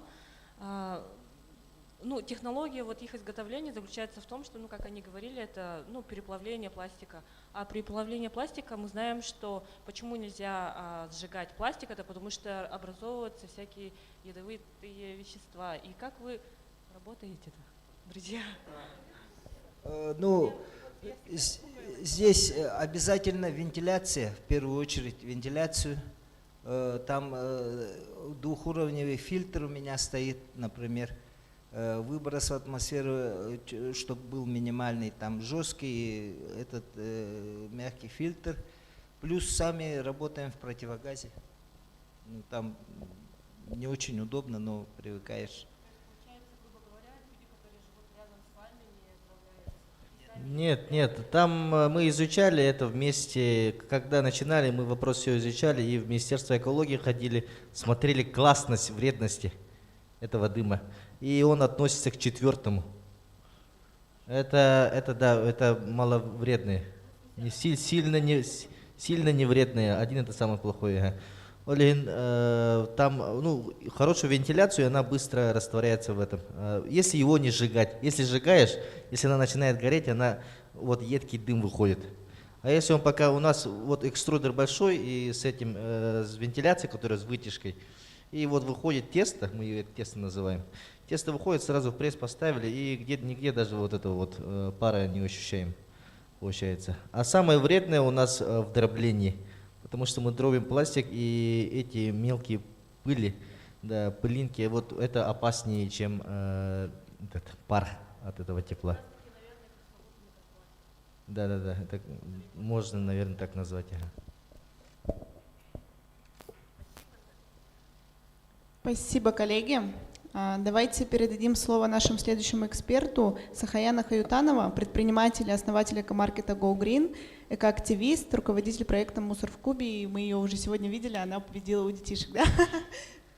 Расскажите, пожалуйста, про свои проекты вкратце и тоже поделитесь мнением о том, как же нам развивать это направление. Всем привет еще раз. Спасибо, что вы пришли на нашу площадку. И, ну, тем самым, я думаю, что вы выражаете какую-то озабоченность про проблемы с экологией и осознанность. Ну, у меня столько званий, прям как... В общем, я вообще позиционирую себя как просто человек, экоактивистка. Я в том плане, что просто рассказываю людям, как жить экологично, и начала это делать, ну, с Инстаграма, со своей странички. И многие люди через там некоторое время начали писать о том, что, оказывается, ну, как бы они тоже, оказывается, тоже такие экоосознанные, и мы начали как-то вот общаться. Как я стала предпринимателем в сфере экологии? Да? Это экомаркет Go Green, это один из первых магазинов в Якутске, который продает именно экотовары. Что такое экотовары? Это те средства, ну, например, вот такой вот многоразовый стакан, который позволит каждому человеку, который пользуется этим стаканом, не загрязнять окружающую среду одноразовыми там стаканами для кофе. Вот. И у меня в магазине, и в магазине у Ирины, кстати, у нее тоже эко-магазин «Зерно эко». Сегодня просто прям реклама эко-магазинчиков и эко-всяких этих предприятий. Вот. И мы помогаем людям, каждому человеку, каждому покупателю стать экологичным. Люди думают, что жить экологично — это очень сложно, это нужно отказываться от своих каких-то привычных, от привычной жизни, в общем, отказываться. Мы вот своим примером показываем, что на самом деле экологичная жизнь — это очень просто, достаточно просто следовать каким-то определенным наборам привычек. И при этом как бы сильно себя не ущемлять. Можно как бы это еще, отказываться от одноразового пластика не только экологично, но и стильно. Вот мы с Ириной сегодня прям экономно, демонстрируем, кстати. да, вот это. И хочу еще такую ремарочку сказать, почему вообще, как я создавала этот магазин, как вообще возникла идея. Конечно, я сама с рождения не была вся такая экологичная, я пришла к этому через какой-то период времени, когда мы начали становиться родителями, точнее, когда я забеременела, и мы ждали ребенка с моим мужем. Я поняла, что все, что я делаю, оказывает влияние на ребенка и плюс на его будущую жизнь. То есть я выброшу батарейку в воду, вода отравится, и, соответственно, моему ребенку и мне будет очень сложно жить в таком загрязненном мире. И для меня вот это вот послужило отправной точкой для того, чтобы начать жить экологично. Первое, что я сделала, это я перешла на экологичную косметику, экологичную бытовую химию, потому что если вы аллергик, то вы, наверное, меня поймете, а если нет, то не поймете. То вы счастливы, если у вас нет аллергии, да? Вы потом это, может быть, потом узнаете, ладно. Вот, и потом со временем я пришла к тому, что, оказывается, я, грубо говоря, мне надоело выносить мусор. Сколько можно, вот каждый день по пакету, там, иногда по 2. И я подумала, а может можно как-то вообще-то это сократить? Я посчитала, там, я моюсь, там, шампунь, кондиционер, гель для душа, гель для стирки, порошок для цветного, порошок для этого. И очень-очень-очень много именно вот из бытовых наших, я не говорю уже о еде, да, возникает очень много упаковок. И сколько бы я не сдавала на переработку, оно все равно возникает. И меня этот вопрос начал, грубо говоря, выбешивать и очень меня волновать.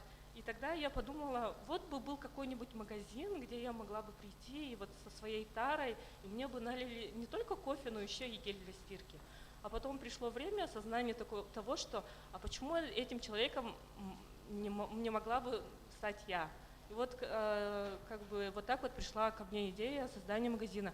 А почему я удостоверилась в том, что этот магазин все-таки нужен? Это вот первый раздельный сбор, первая акция, которая вот состоялась в июле. Я тогда увидела масштабы и поняла, что, оказывается, люди, я не одна такая, что есть множество других людей, которые тоже озабочены вопросом экологии именно бытового плана. Я не говорю уже о тех, я говорю сейчас только о том, на что я могу воздействовать. Я могу воздействовать на количество мусора. Я не могу остановить завод, который загрязняет воду, наш воздух, но я могу просто меньше мусорить.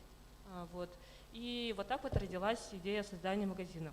Но на магазине, конечно, я не останавливаюсь. Я не считаю себя каким-то бизнесменом, потому что я все-таки больше хочу именно это как социальное волонтерство, что ли, что для меня, конечно, деньги важны, деньги всегда важны, они в общем, развивает и бизнес, и вообще все процессы, да, но и социальную часть я не забываю. Когда у меня есть возможность, я читаю лекции для студентов и школьников. И хотела вкратце рассказать про свой проект «Мусор в Кубе». Он, опять же, создан силами экоосознанных людей. Это моя подруга и уже мои друзья-подружки. Мы просто задумались, мы просто, грубо говоря, общались и пришли к тому, что нам недостаточно того, что мы делаем, и нам нужно все-таки рассказать о том, что можно жить экологичнее, и всем людям, не просто там постами в социальных сетях и так далее, но чтобы это прямо бросалось в глаза, и вот это что-то увидел каждый человек и, может быть, даже задумался. И вот этим чем-то стал арт-объект «Мусор в кубе». Вот как называется, так он и выглядит. Это такой прозрачный куб из оргстекла, и туда поместили весь мусор, который создается у обычной семьи. Это очень такой интересный проект. К сожалению, почему-то у меня не хватало то ли времени, то ли, может быть, большего усердия, чтобы вынести этот арт-объект и идею чуть еще на более широкий уровень, да, чтобы побольше людей узнали. Ну, я думаю, что практически, наверное, кроме Иры, может быть, и нескольких людей, никто не слышал про мусор в кубе. Слышали? Да, мы с тобой. А где он да. физически находится, этот объект? В парке. Да. Я, например, не видела. В парке. Вот. Возле веревочного парка есть такое сооружение, прозрачный куб, он, кстати, очень прикольно выглядит, прям дизайнерский такой, красивый. Да, он еще стоит. В общем, идея в том, да, что куб — это такая мини-проекция нашего мусорного полигона, и вот мы отобрали семью, которая вот должна была уже заполнила этот куб полностью своим бытовым мусором. Сделаю ремарочку, что это мусор сухой, конечно же, чистый, там нет органики, то есть там ничего не гниет, не пахнет, не цветет, там все, цивильненько так просто бытовой сухой мусор мы туда положили, и это проекция мусорного полигона. То есть этот куб — это ваш мини-полигон, и чтобы показать возможности переработки, мы должны были выгрузить оттуда, в общем, все сырье, которое подлежит переработке, и оставить только то, что не перерабатывается. И тогда люди должны были увидеть то, что если каждому постараться следовать каким-то базовым экологическим привычкам, то можно держать этот куб полупустым. И то есть наш полигон мусорный тоже может быть полупустым, если каждый человек будет делать какие-то маленькие мини-вещи экологичные, которые позволят не плодить мусор вокруг себя. Такое хорошее послание на самом деле очень классный проект, потому что большинство людей визуалы. И если они увидят просто сухие цифры, сколько, например, площади Земли или океана загрязнено, для них это вообще никак не откликнется. А если они увидят своими глазами, например, какой-то арт-объект, да, или вот сейчас вы видели, может быть, создают такие похожие арт-объекты, например, в виде кита из мусора, и он прям лежит на побережье какого-то известного пляжа, и люди ужасаются тому объему мусора, который они производят. И, возможно, что-то щелкает в голове и заставляет хотя бы небольшое количество людей задуматься об этом. И это на самом деле круто, если хотя бы один человек, который мимо пройдя этого арт-объекта, поменяет какие-то свои привычки. Спасибо вам большое. Я обязательно схожу в парк, посмотрю. И вам тоже советую. Я еще хочу чуточку вашего внимания. Хочу еще раз донести до вас, что вот это сделано силами обычных людей. То есть меня и двух моих подружек, единомышленниц, которые просто мы решили сделать вот что-то, какое-то такое послание для людей. И то есть, если вы тоже захотите, то вы тоже можете это реализовать и не думать о том, точнее, тогда вы сможете найти финансирование. Мы, например, выиграли грант в размере 100 тысяч, и этого хватило для того, чтобы соорудить этот арт-объект. И хочу вам дать такой посыл, что у вас тоже все получится, вы все молодцы. Если у вас в душе уже есть это эко-беспокойство, то это уже хорошо, и вы делаете уже от себя по максимуму, что вы можете для того, чтобы мы все жили счастливо и здорово. Спасибо за такое прекрасное пожелание. И далее я предлагаю передать слово следующему нашему гостю. Это Ольга Горчакова, консультант по экологизации организации, руководитель Можно мне вопрос проекта. задать? Да, простите, пожалуйста. Здравствуйте, меня зовут Надежда, я руководитель проекта «Экофлот» Якутского института водного транспорта. Я не знаю, кому адресовать, скорее всего, свой вопрос. Давайте вы его зададите, а мы посмотрим, уже кто сможет сможет ответить. ответить. У меня два вопроса. Первое, наш институт впервые участвует в подобных мероприятиях вообще. Вот. Мы, скажем так, разработали проект, мы стремимся его осуществить, но у нас стала проблема в том, что мы не можем преподавать того, в чем сами не очень хорошо разбираемся, скажем так, да. Я начала искать лекторов, которые бы пришли к нам в институт и рассказали, показали нашим ребятам, как все это делается, сортировка мусора, как его готовить к сортировке, да. Но в итоге попала просто в стену, потому что у нас нету бесплатных лекторов вообще. А так как мы федералы, у нас это ничего не оплачивается. Вот. Единственное, вот экотакси, с которыми с Евгенией я связалась, она согласилась прийти и провести небольшую лекцию. Вот. И на этом все. То есть, сейчас я доскажу.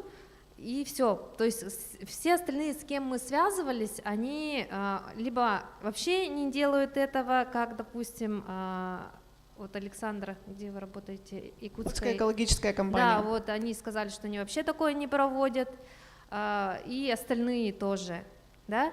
И второй вопрос сразу. У нас как бы по проекту идет высадка деревьев, саженцев, да, и нам выделяет определенный участок мэрия, но встал вопрос, что сделать потом с этими деревьями, как за ними ухаживать, этому тоже никто ничему не учит.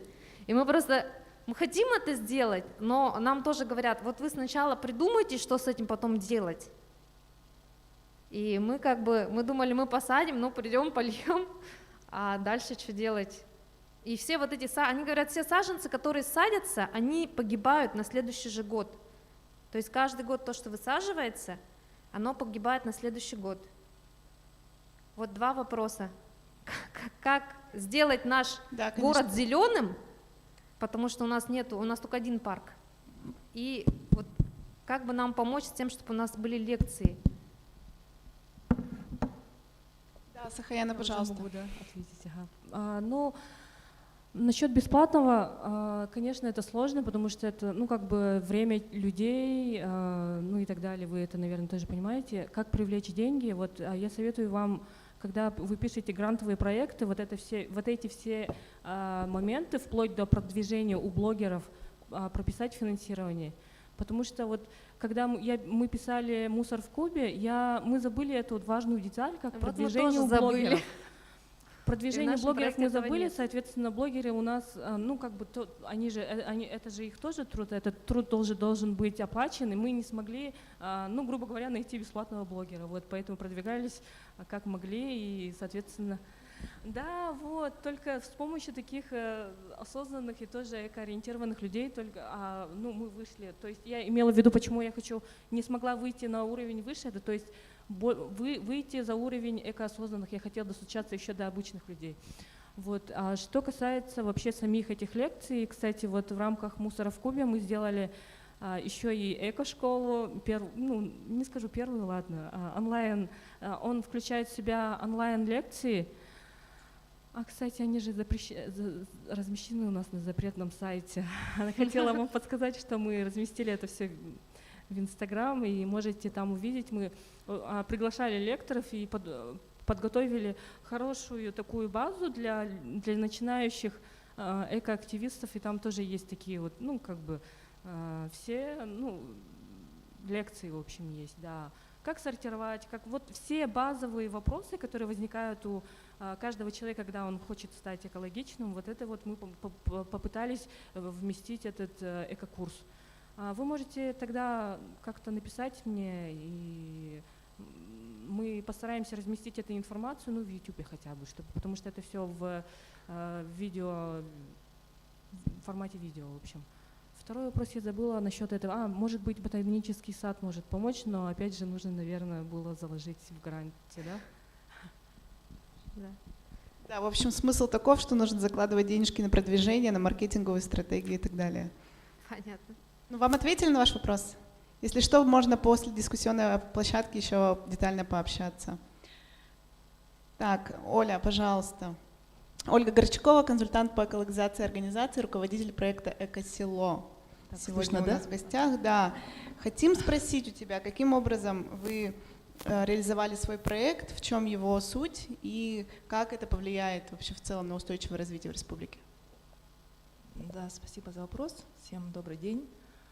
Я вот хочу начать с того, что Сахаяна говорила про то, что она пришла не сразу, да, к экологичной жизни. я также могу присоединиться. Мне даже больше времени понадобилось, мне понадобилось на рождение третьего ребенка для того, чтобы я осознала это, да. Вот. И когда у меня родился третий ребенок, я подумала, у нас мусора стало так много, его просто чуть ли не 3 пакета, 3 ведра в день. Потом у нас еще частный дом появился, ну и так далее. То есть я к чему это говорю? То, что каждый человек рано или поздно, он должен подойти к этому. Это уже не тренд, это необходимость. И сейчас, чем раньше мы это начнем, тем я думаю, что у нас в Якутии, я уверена, что у нас в Якутии живут прогрессивные люди, они быстро все схватывают. Нам, не как Швейцарии, не понадобится полвека для того, чтобы внедрить раздельный сбор отходов, я так думаю. Мы быстрыми шагами, темпами все это будем развивать, и в том числе предпринимательство. И как госслужащий я тоже могу сказать, что мы сейчас плотно этим занимаемся, и внедрением ESG в предприятия госсектора, ну и также вообще для жителей Республики Саха-Якутия. Так.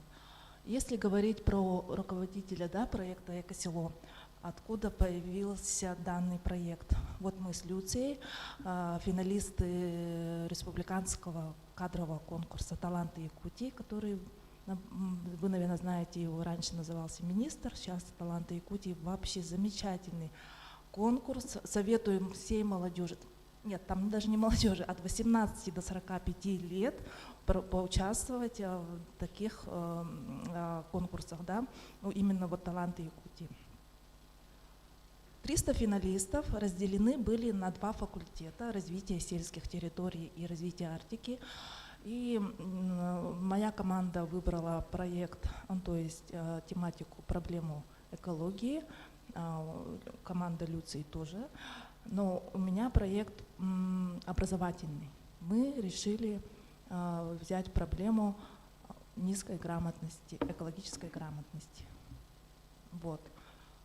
Сделали, значит, опросы, которые показали, ну, в селах, вообще по республике, да, у меня в команде 8 человек, они живут в разных муниципальных районах, только 2 человека, вот мы из Якутска. И поэтому такой опрос, он показал, что действительно проблема мусора — это не проблема больших городов только, это проблема всех территорий республики. И более того, что если даже в Якутске у нас есть прекрасные компании, предприниматели, которые все-таки занимаются сбором, сортировкой и отправкой на переработку, то в селах и муниципалитетах это очень сложно с инфраструктурой именно, да. И поэтому мы решили создать образовательный модуль, который обучает детей культуре обращения с отходами и разумному потреблению, сделав больше упор на то, чтобы дети научились. Это у нас модуль рассчитан на начальные классы с 1 по 4, ну по 5 можно даже, да, и плюс дошкольники, ну старшей группы, например, садика. Там у нас вот со спецификой региона связано то, что нет на сегодня вот инфраструктуры, да, соответственно, мы сделали упор на Zero Waste, и наши уроки также, они у нас такие живые уроки, то есть это не как обычный урок, он практикоориентированный, он интересен детям, он состоит из короткого видеоролика, например, там 3-5 минут, да, а потом идет интерактив. Игорь, у нас тут музыка включилась внезапно. Интерактивная презентация, я уж подумала, мой видеоролик, что ли, там включили. Интерактивная презентация, вот, допустим, они проходят урок, посмотрели, то есть видеоурок. Видеоуроки мы делали сами. Тут я тоже хочу добавить, ресурсов в кадровом вот конкурсе никому не предоставлялось. 10 человек абсолютно разные профессии, возрастов собрались, которые друг друга не знают. И все в первый раз познакомились. Ну, естественно, нас сплотила одна цель – это помочь природе, помочь населению. И вот мы своими силами, даже не имея там дизайнерского образования, экологического образования, вот занимались разработкой видеоуроков. Очень хорошо помогло то, что 5 человек из моей команды – учителя начальных классов, И, соответственно, они знают всю методологию обучения детей. И плюс они еще опробировали наши уроки на своих же детях, чтобы мы понимали, куда мы идем, правильно ли мы идем. Вот. И у нас появился даже главный герой, мы его тоже придумали, это Кулунчук мы его назвали, Эко-Кулунчук. И мы его нарисовали, он у нас главный герой наших видеоуроков. И также у нас есть мобильная игра, она называется «Эко-село». Про мобильную игру я тоже могу отдельно разговаривать очень долго, потому что создание мобильной игры — это очень затратное дело. И, во-первых, делается по срокам она более полугода, то есть доходит до полугода, а у нас сроки были сжаты, конкурс имел начало и конец. И мы создали при помощи IT-школы «Алтан» первую миссию нашей игры. Они разработали нам на безвозмездной основе. То есть я к чему говорю? Главное желание, главная идея, главное загореться, найдутся единомышленники, даже найдутся программисты, готовые сделать это бесплатно.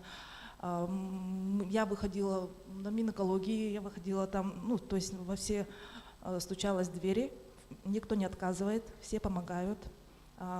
И также учителя из других районов, Татинского района, очень помогли. Совершенно тоже не знали мы друг друга, но я сказала, вот у нас такая идея, у нас такой проект, а они уже в своей школе в селе Чичимах очень хорошо занимаются экологизацией. На протяжении уже 30 лет даже, можно сказать, у них есть РСО и так далее. Они нашли методы, как это все вывозить. Вот. И ребенок из села Чичимах, он озвучил наши уроки на якутском языке. У нас как бы два языка мы взяли, русский и якутский. В чем еще уникальность наших уроков? Они очень интересны, и каждый ребенок, он после проведения такого урока, ему задается какое-то задание, то есть на выбор, принести книжку там, да, после. А вот 8 уроков, они еще у нас как первая вводная, 7 уроков по разным видам фракций. И то есть это не один урок, где быстро-быстро рассказали про все виды фракций, и ребенок может запутаться. А каждый урок это про отдельную фракцию. Бумага, пластик, стекло, пищевые отходы, одежда, что там, металл, опасные бытовые отходы. Вот. И на каждом уроке, получается, ребенок на практике приносит какой-то материал, или делает, перерабатывает, или в одежду сдает, или книжку приносит, макулатуру. Кто в селах, они там в топку отдают. Например, начинают компостированием заниматься. То есть уже осознанно, и дети очень гибкие, они схватывают все на лету. Они очень заинтересованы и сразу же внедряют это. И вот самое главное, чтобы родители, конечно, тут никак не стопорнули это желание ребенка, но пока вот где мы опробировали, там родители шли на контакт с ребенком, они прямо поддерживали и участвовали в этих акциях вместе с ребенком. Это очень здорово, поэтому если нельзя пойти сверху вниз, то можно и пойти снизу вверх, я думаю, да. Это тоже вариант. И что я хотела? У нас сейчас идет развитие нашего проекта. Мы недавно из талантов Якутии девочка согласилась, она дизайнер, подредактировать наши уроки, потому что мы делали тоже сами. И, конечно, с дизайнерского взгляда можно что-то подправить. То есть мы начинающийся проект, который мы сейчас будем внедрять в школы республики. Управление образования услышало о нашем проекте, управление образования Якутска, и вышло на нас. Они сейчас согласны в 17 пилотных школах, примерно в 17, внедрить наш модуль в этом году города Якутска. И уже со следующего года это будет во всех школах. И наша цель, конечно, это выйти на республику, чтобы это… еще плюс к этому у нас уже есть 17 школ по республике, которые ждут наш модуль, готовый с сентября, чтобы внедрить у себя в школах. Вот. Еще что я хотела сказать? Можно я задам вопрос, пока да? ты думаешь, да? Насчет вот твоей схемы, о которой ты говоришь снизу вверх, когда детишки учатся этому в школе, а потом расширяется ли это на их дома? Допустим, они приходят в школу и выбрасывают все в одну кучу, или все-таки в дома это как-то проникает и в мозг их родителей тоже? Это проникает в сердца детей. Вот они это как-то распространяют дома? У меня даже ребенок 6 лет, она сейчас в лес выезжает, она мусор никак не оставляет, и она видит чужой мусор, она его собирает. Это так быстро схватывается ребенком. Ну, каждый это ребенок, эффективная, да, схема? Да, и это очень эффективная. И если детям преподавать это в такой учебно-игровой форме, они это лучше воспринимают. Все дети любят животных. И вот когда они даже видят какую-то картинку, что это вредит животным, вредит планете, там нарисовано это не просто там глобус нарисован, а вот планета плачет, ну все иллюстрировано, анимировано, да, и они это вот понимают, и действительно они жалеют. Некоторые просто дети приходили, ну мы же в Нерюнгри, допустим, да, пробировали, они говорили, так жалко, что у нас не принимают все виды отходов, я бы сдавал, я бы сейчас пластик пошел сдал. То есть они очень умные у нас дети, не надо думать, что дети ничего не знают. Мне кажется, сейчас дети такие продвинутые, они, может, в Ютубе это, может, видят, в телевизоре, они знают, и даже когда у нас идет урок, они говорят, ну, наверное, половина говорит, я слышал, я знаю, никто там прямо сильно не удивляется. Это малыши, это 1 по 4 класс. Вот, поэтому, но наша еще цель была, да, именно не только знания дать, а именно навыки развить, чтобы вот эта вот привычка выработалась у ребенка, ну как чистить зубы. Вообще каждый человек, он может, вот эти привычки, то есть человек, он ко всему привыкает. Помните, мы 2 года назад думали, зачем я эту маску должен носить, это же неудобно, я вообще всю жизнь не носила эти маски. Сейчас как-то без маски даже думаешь, я что-то забыла, почему у меня маски нет, почему ты без маски сидишь. Ну вот все равно эта привычка вырабатывается. И к чему я веду? Я сперва тоже вообще не разделяла, не сортировала отходы. А сейчас я это делаю, и дети это видят, и они повторяют. Никто из моих детей, ну 3-й, ладно, еще маленький, не выбрасывает мусор в одно ведро. Вот. Хотя я их не обучала, вот, если честно говоря. Но они видели наши уроки, я же показывала, да. Спасибо, хорошо. У нас уже немножко по таймингу смещения. Давайте поблагодарим Ольгу. Есть ли вопросы? Да, подходите. Модуль у нас с методическим гидом по проведению урока. То есть любой, даже родитель может посмотреть этот гид, как провести этот урок. Он же включает в себя видеоурок, там 5 минут, да, потом интерактивная презентация. Ну, интерактивная презентация там зависит, сколько учеников подойдет и потыкает, например, да, или покажет на презентацию.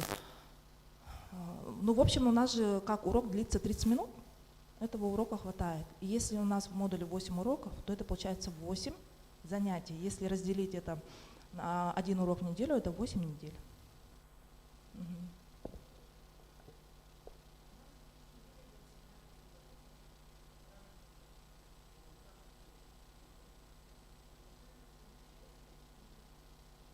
Как будний день?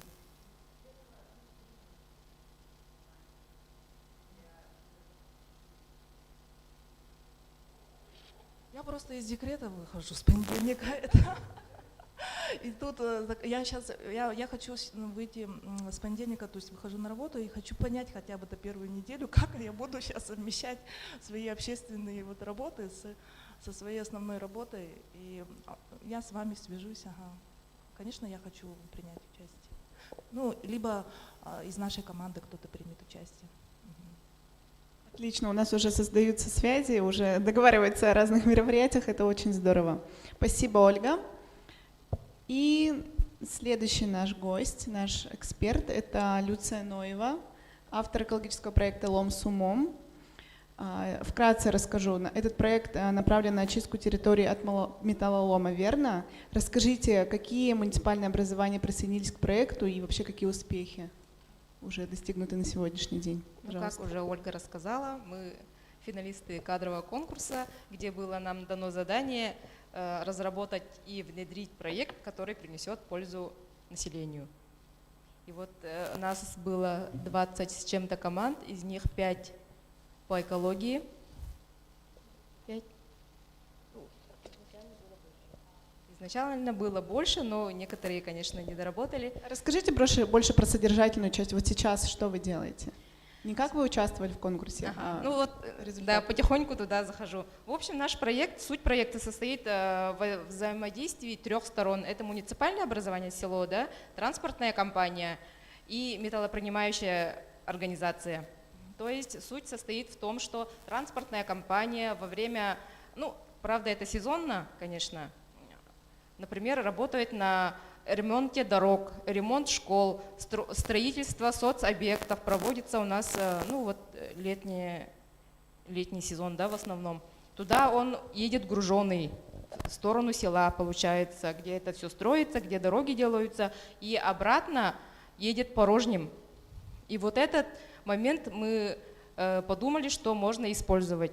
Мы разработали такой проект, разработали проекты писем, вообще все разработали, да, что муниципальное образование берет, под копирку отправляет, например, транспортные компании, помогите нам. Ну вот, представляете, да, ремонт дорог, туда уходит там 300 машин со щебнем, допустим, да, за все лето. Ну, как бы не влом один раз хотя бы, да, вывести для села, около которого ты работаешь, ну, сделать доброе дело. И во все компании, которые, кстати, мы обратились, да, они никто не отказал, ни один не отказал. И проблема в том, что этим летом, конечно, случились большие пожары. Из-за этого у нас выпал Хангаласский улус, Намский улус, и мы отработали проект с Вилюйским улусом. Вывезли, там должны были вывезти из 3 сел, но получилось вывезти только с одного села, потому что в муниципальном образовании не отработали субботник, просто не отработали там. Собрали, да? Да, не собрали в одном месте металлолом. Но транспортные компании никто не отказал, прошу заметить, кто там интересовался, как можно вывести, например, да, макулатуру. Таким же способом можно вывести макулатуру. Просто обратиться к своему, да, и это делали бесплатно, правильно? Да, бесплатно все это сделалось.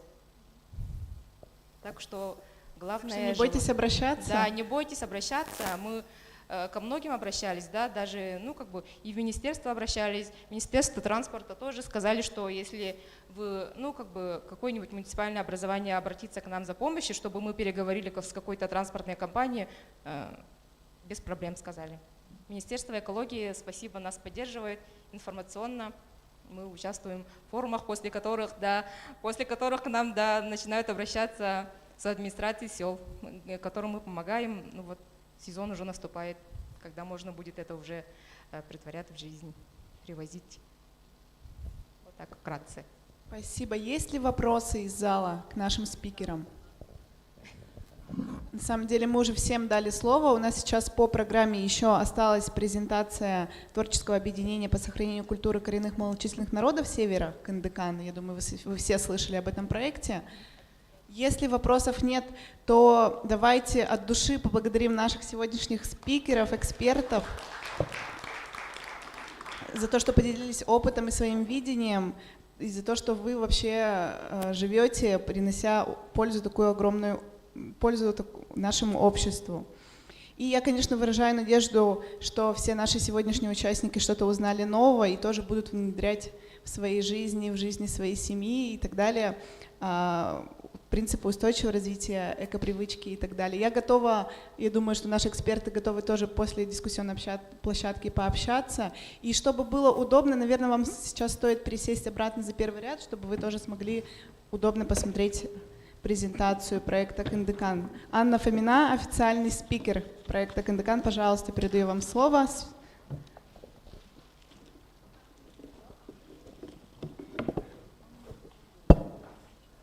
Сейчас нам Игорь поможет, я думаю, да? С видео тоже. Там в слайде есть видео, нужно будет его включить. А вы скажете? Добрый день. Здравствуйте. Меня зовут Анна, и я легионер. Да? Я наемный спикер, который представляет проект творческого объединения Кындыкан. Скажу почему. Во-первых, так веселее жить, да? Когда есть возможность делегировать. И когда есть возможность у меня, как у профессионального спикера, внедряться вот в такие интересные коллаборации и каким-то образом приносить пользу общему делу.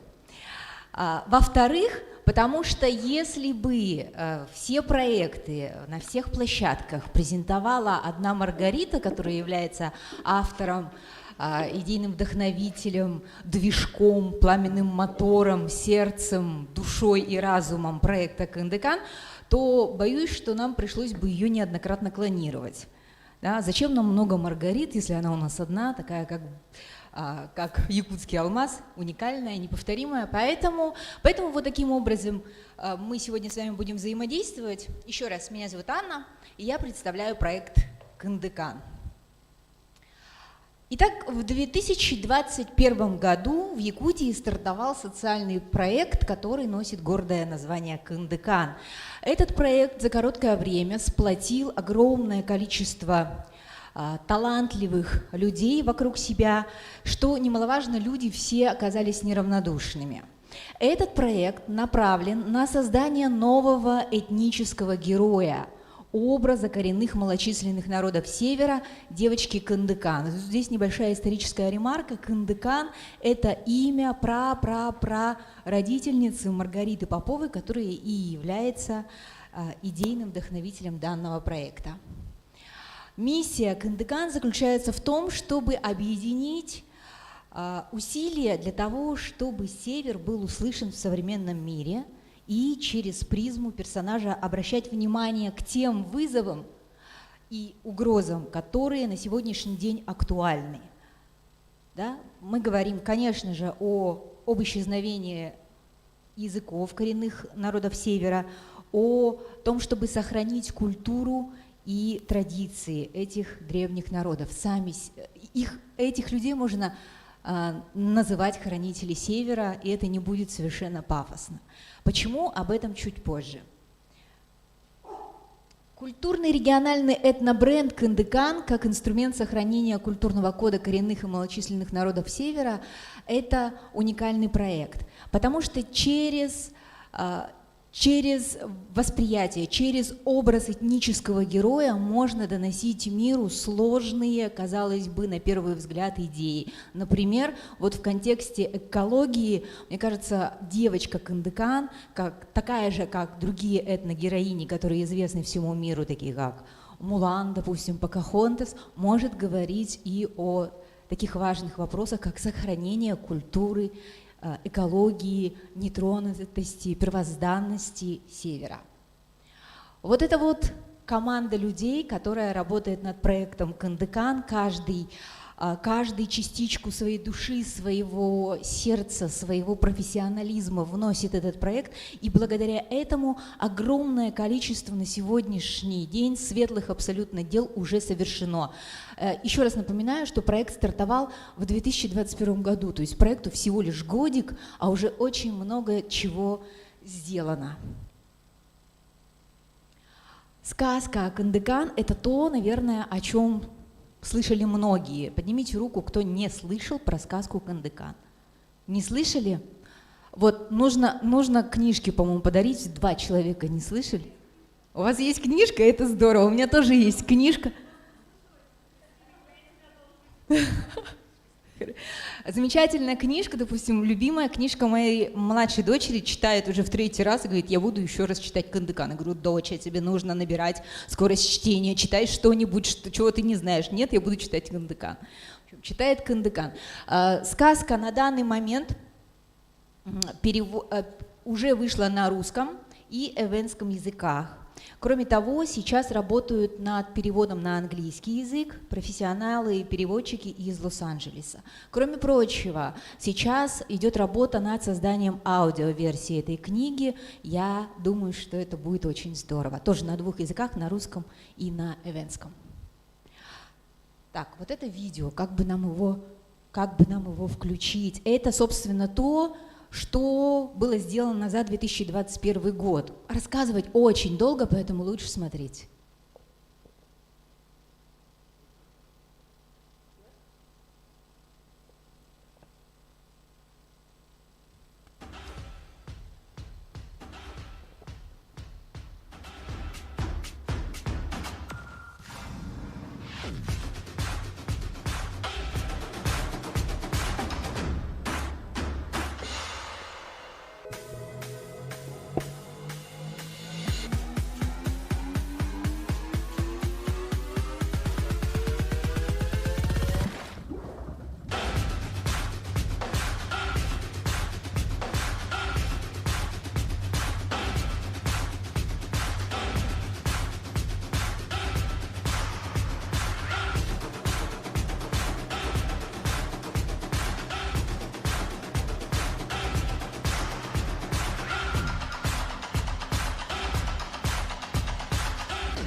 Вот, про алмаз мы тоже чуть-чуть попозже поговорим. Это то, чем завершился 2021 год, а сейчас про то, что уже делается, реализуется в настоящее время, в 2022 году.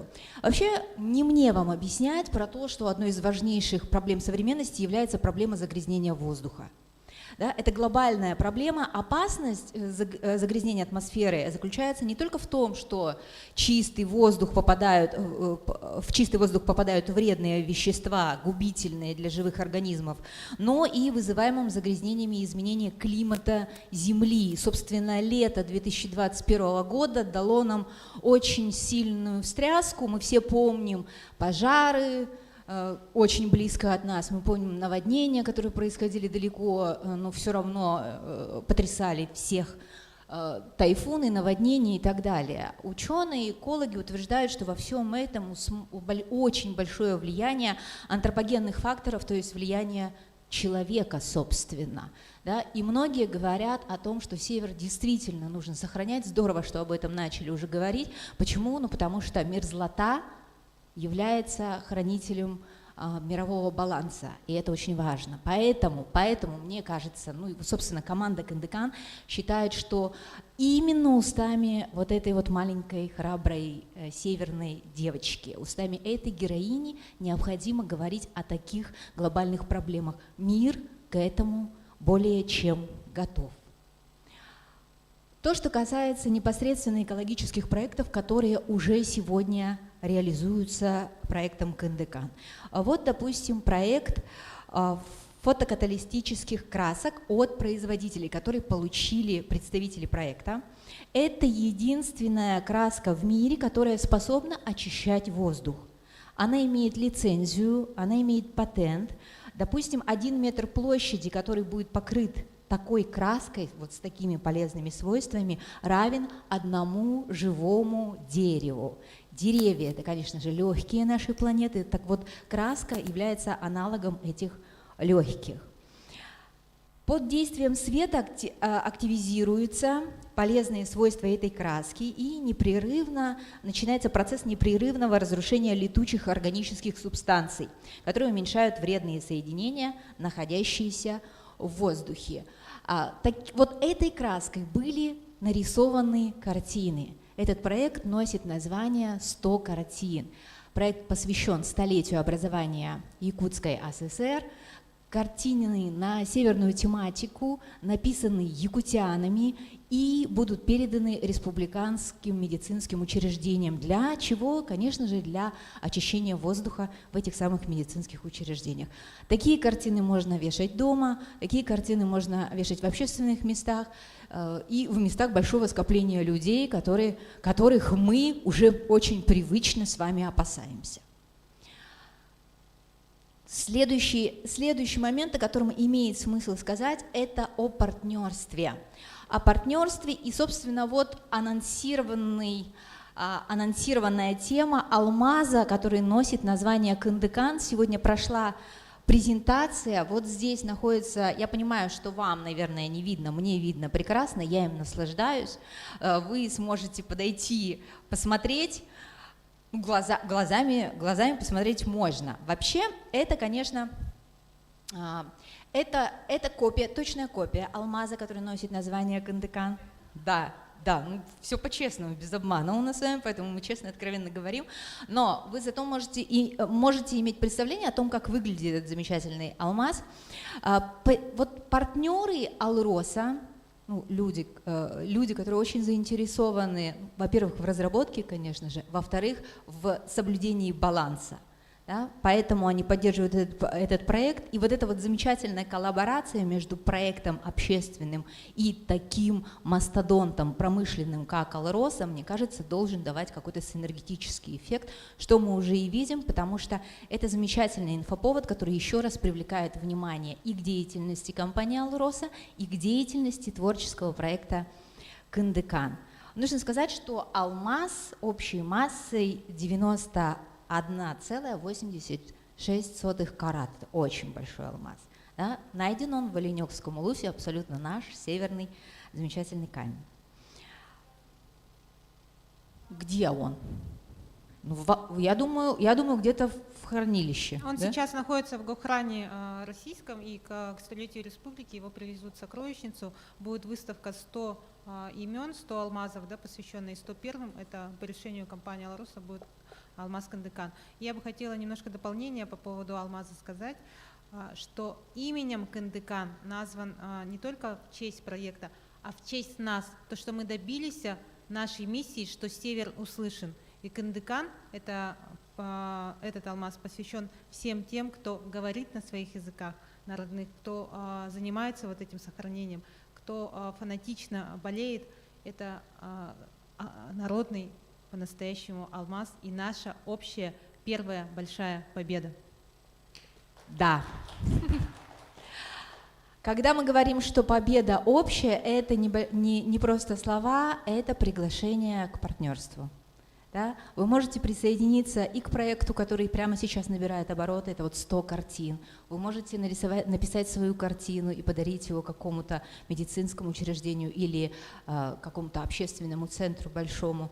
Вы можете просто начать пропагандировать идею и картин, и алмаза, и Кындыкан, и идею сохранения культуры и языков Севера. Вы можете подписаться на соцсети, вы можете увидеть полную информацию на сайте. Есть телеграм-канал, который носит тоже название Кындыкан. Поэтому представители проекта открыты к сотрудничеству, открыты к предложениям, потому что мы с вами действительно делаем единое дело. Спасибо большое за внимание, спасибо большое за ваше неравнодушие, за вашу экологичность и за сегодняшний день.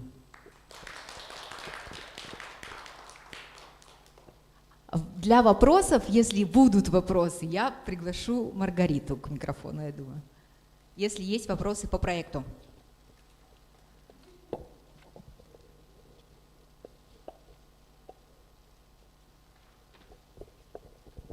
Спасибо большое, коллеги, за презентацию. Очень интересно. Я действительно сама тоже в конце прошлого года прочитала эту книжку, вот буквально там за полчаса, наверное. И если хотите, я вам ее одолжу. Вот реально, обращайтесь ко мне, она у меня лежит. Вот. Ее можно приобрести, она стоит всего лишь 500 рублей. Все, Да, простите, в книжном маркете и во всех книжных магазинах. А также она в Литресе бесплатно. Можете скачать и оставить отзыв. Это тоже аудиоверсии же пока еще нет, да? Да, вот Анна Фомина у нас не наемный легионер, а официальный спикер нашего проекта. Вот. И, конечно, голосом Анны книжка вот озвучена, и на следующей неделе мы начнем уже монтаж аудиоспектакля. Класс. Это тоже на Литресе будет тоже? Ну да, и вообще и подкасты на Яндекс.Музыку, то есть, ну, вообще на все площадки были. Спасибо большое. Ну, на этом я предлагаю нашу плодотворную, интересную, очень такую ламповую, мне кажется, встречу завершить и предлагаю сфотографироваться всем вместе. Спасибо. Давайте поаплодируем сами себе.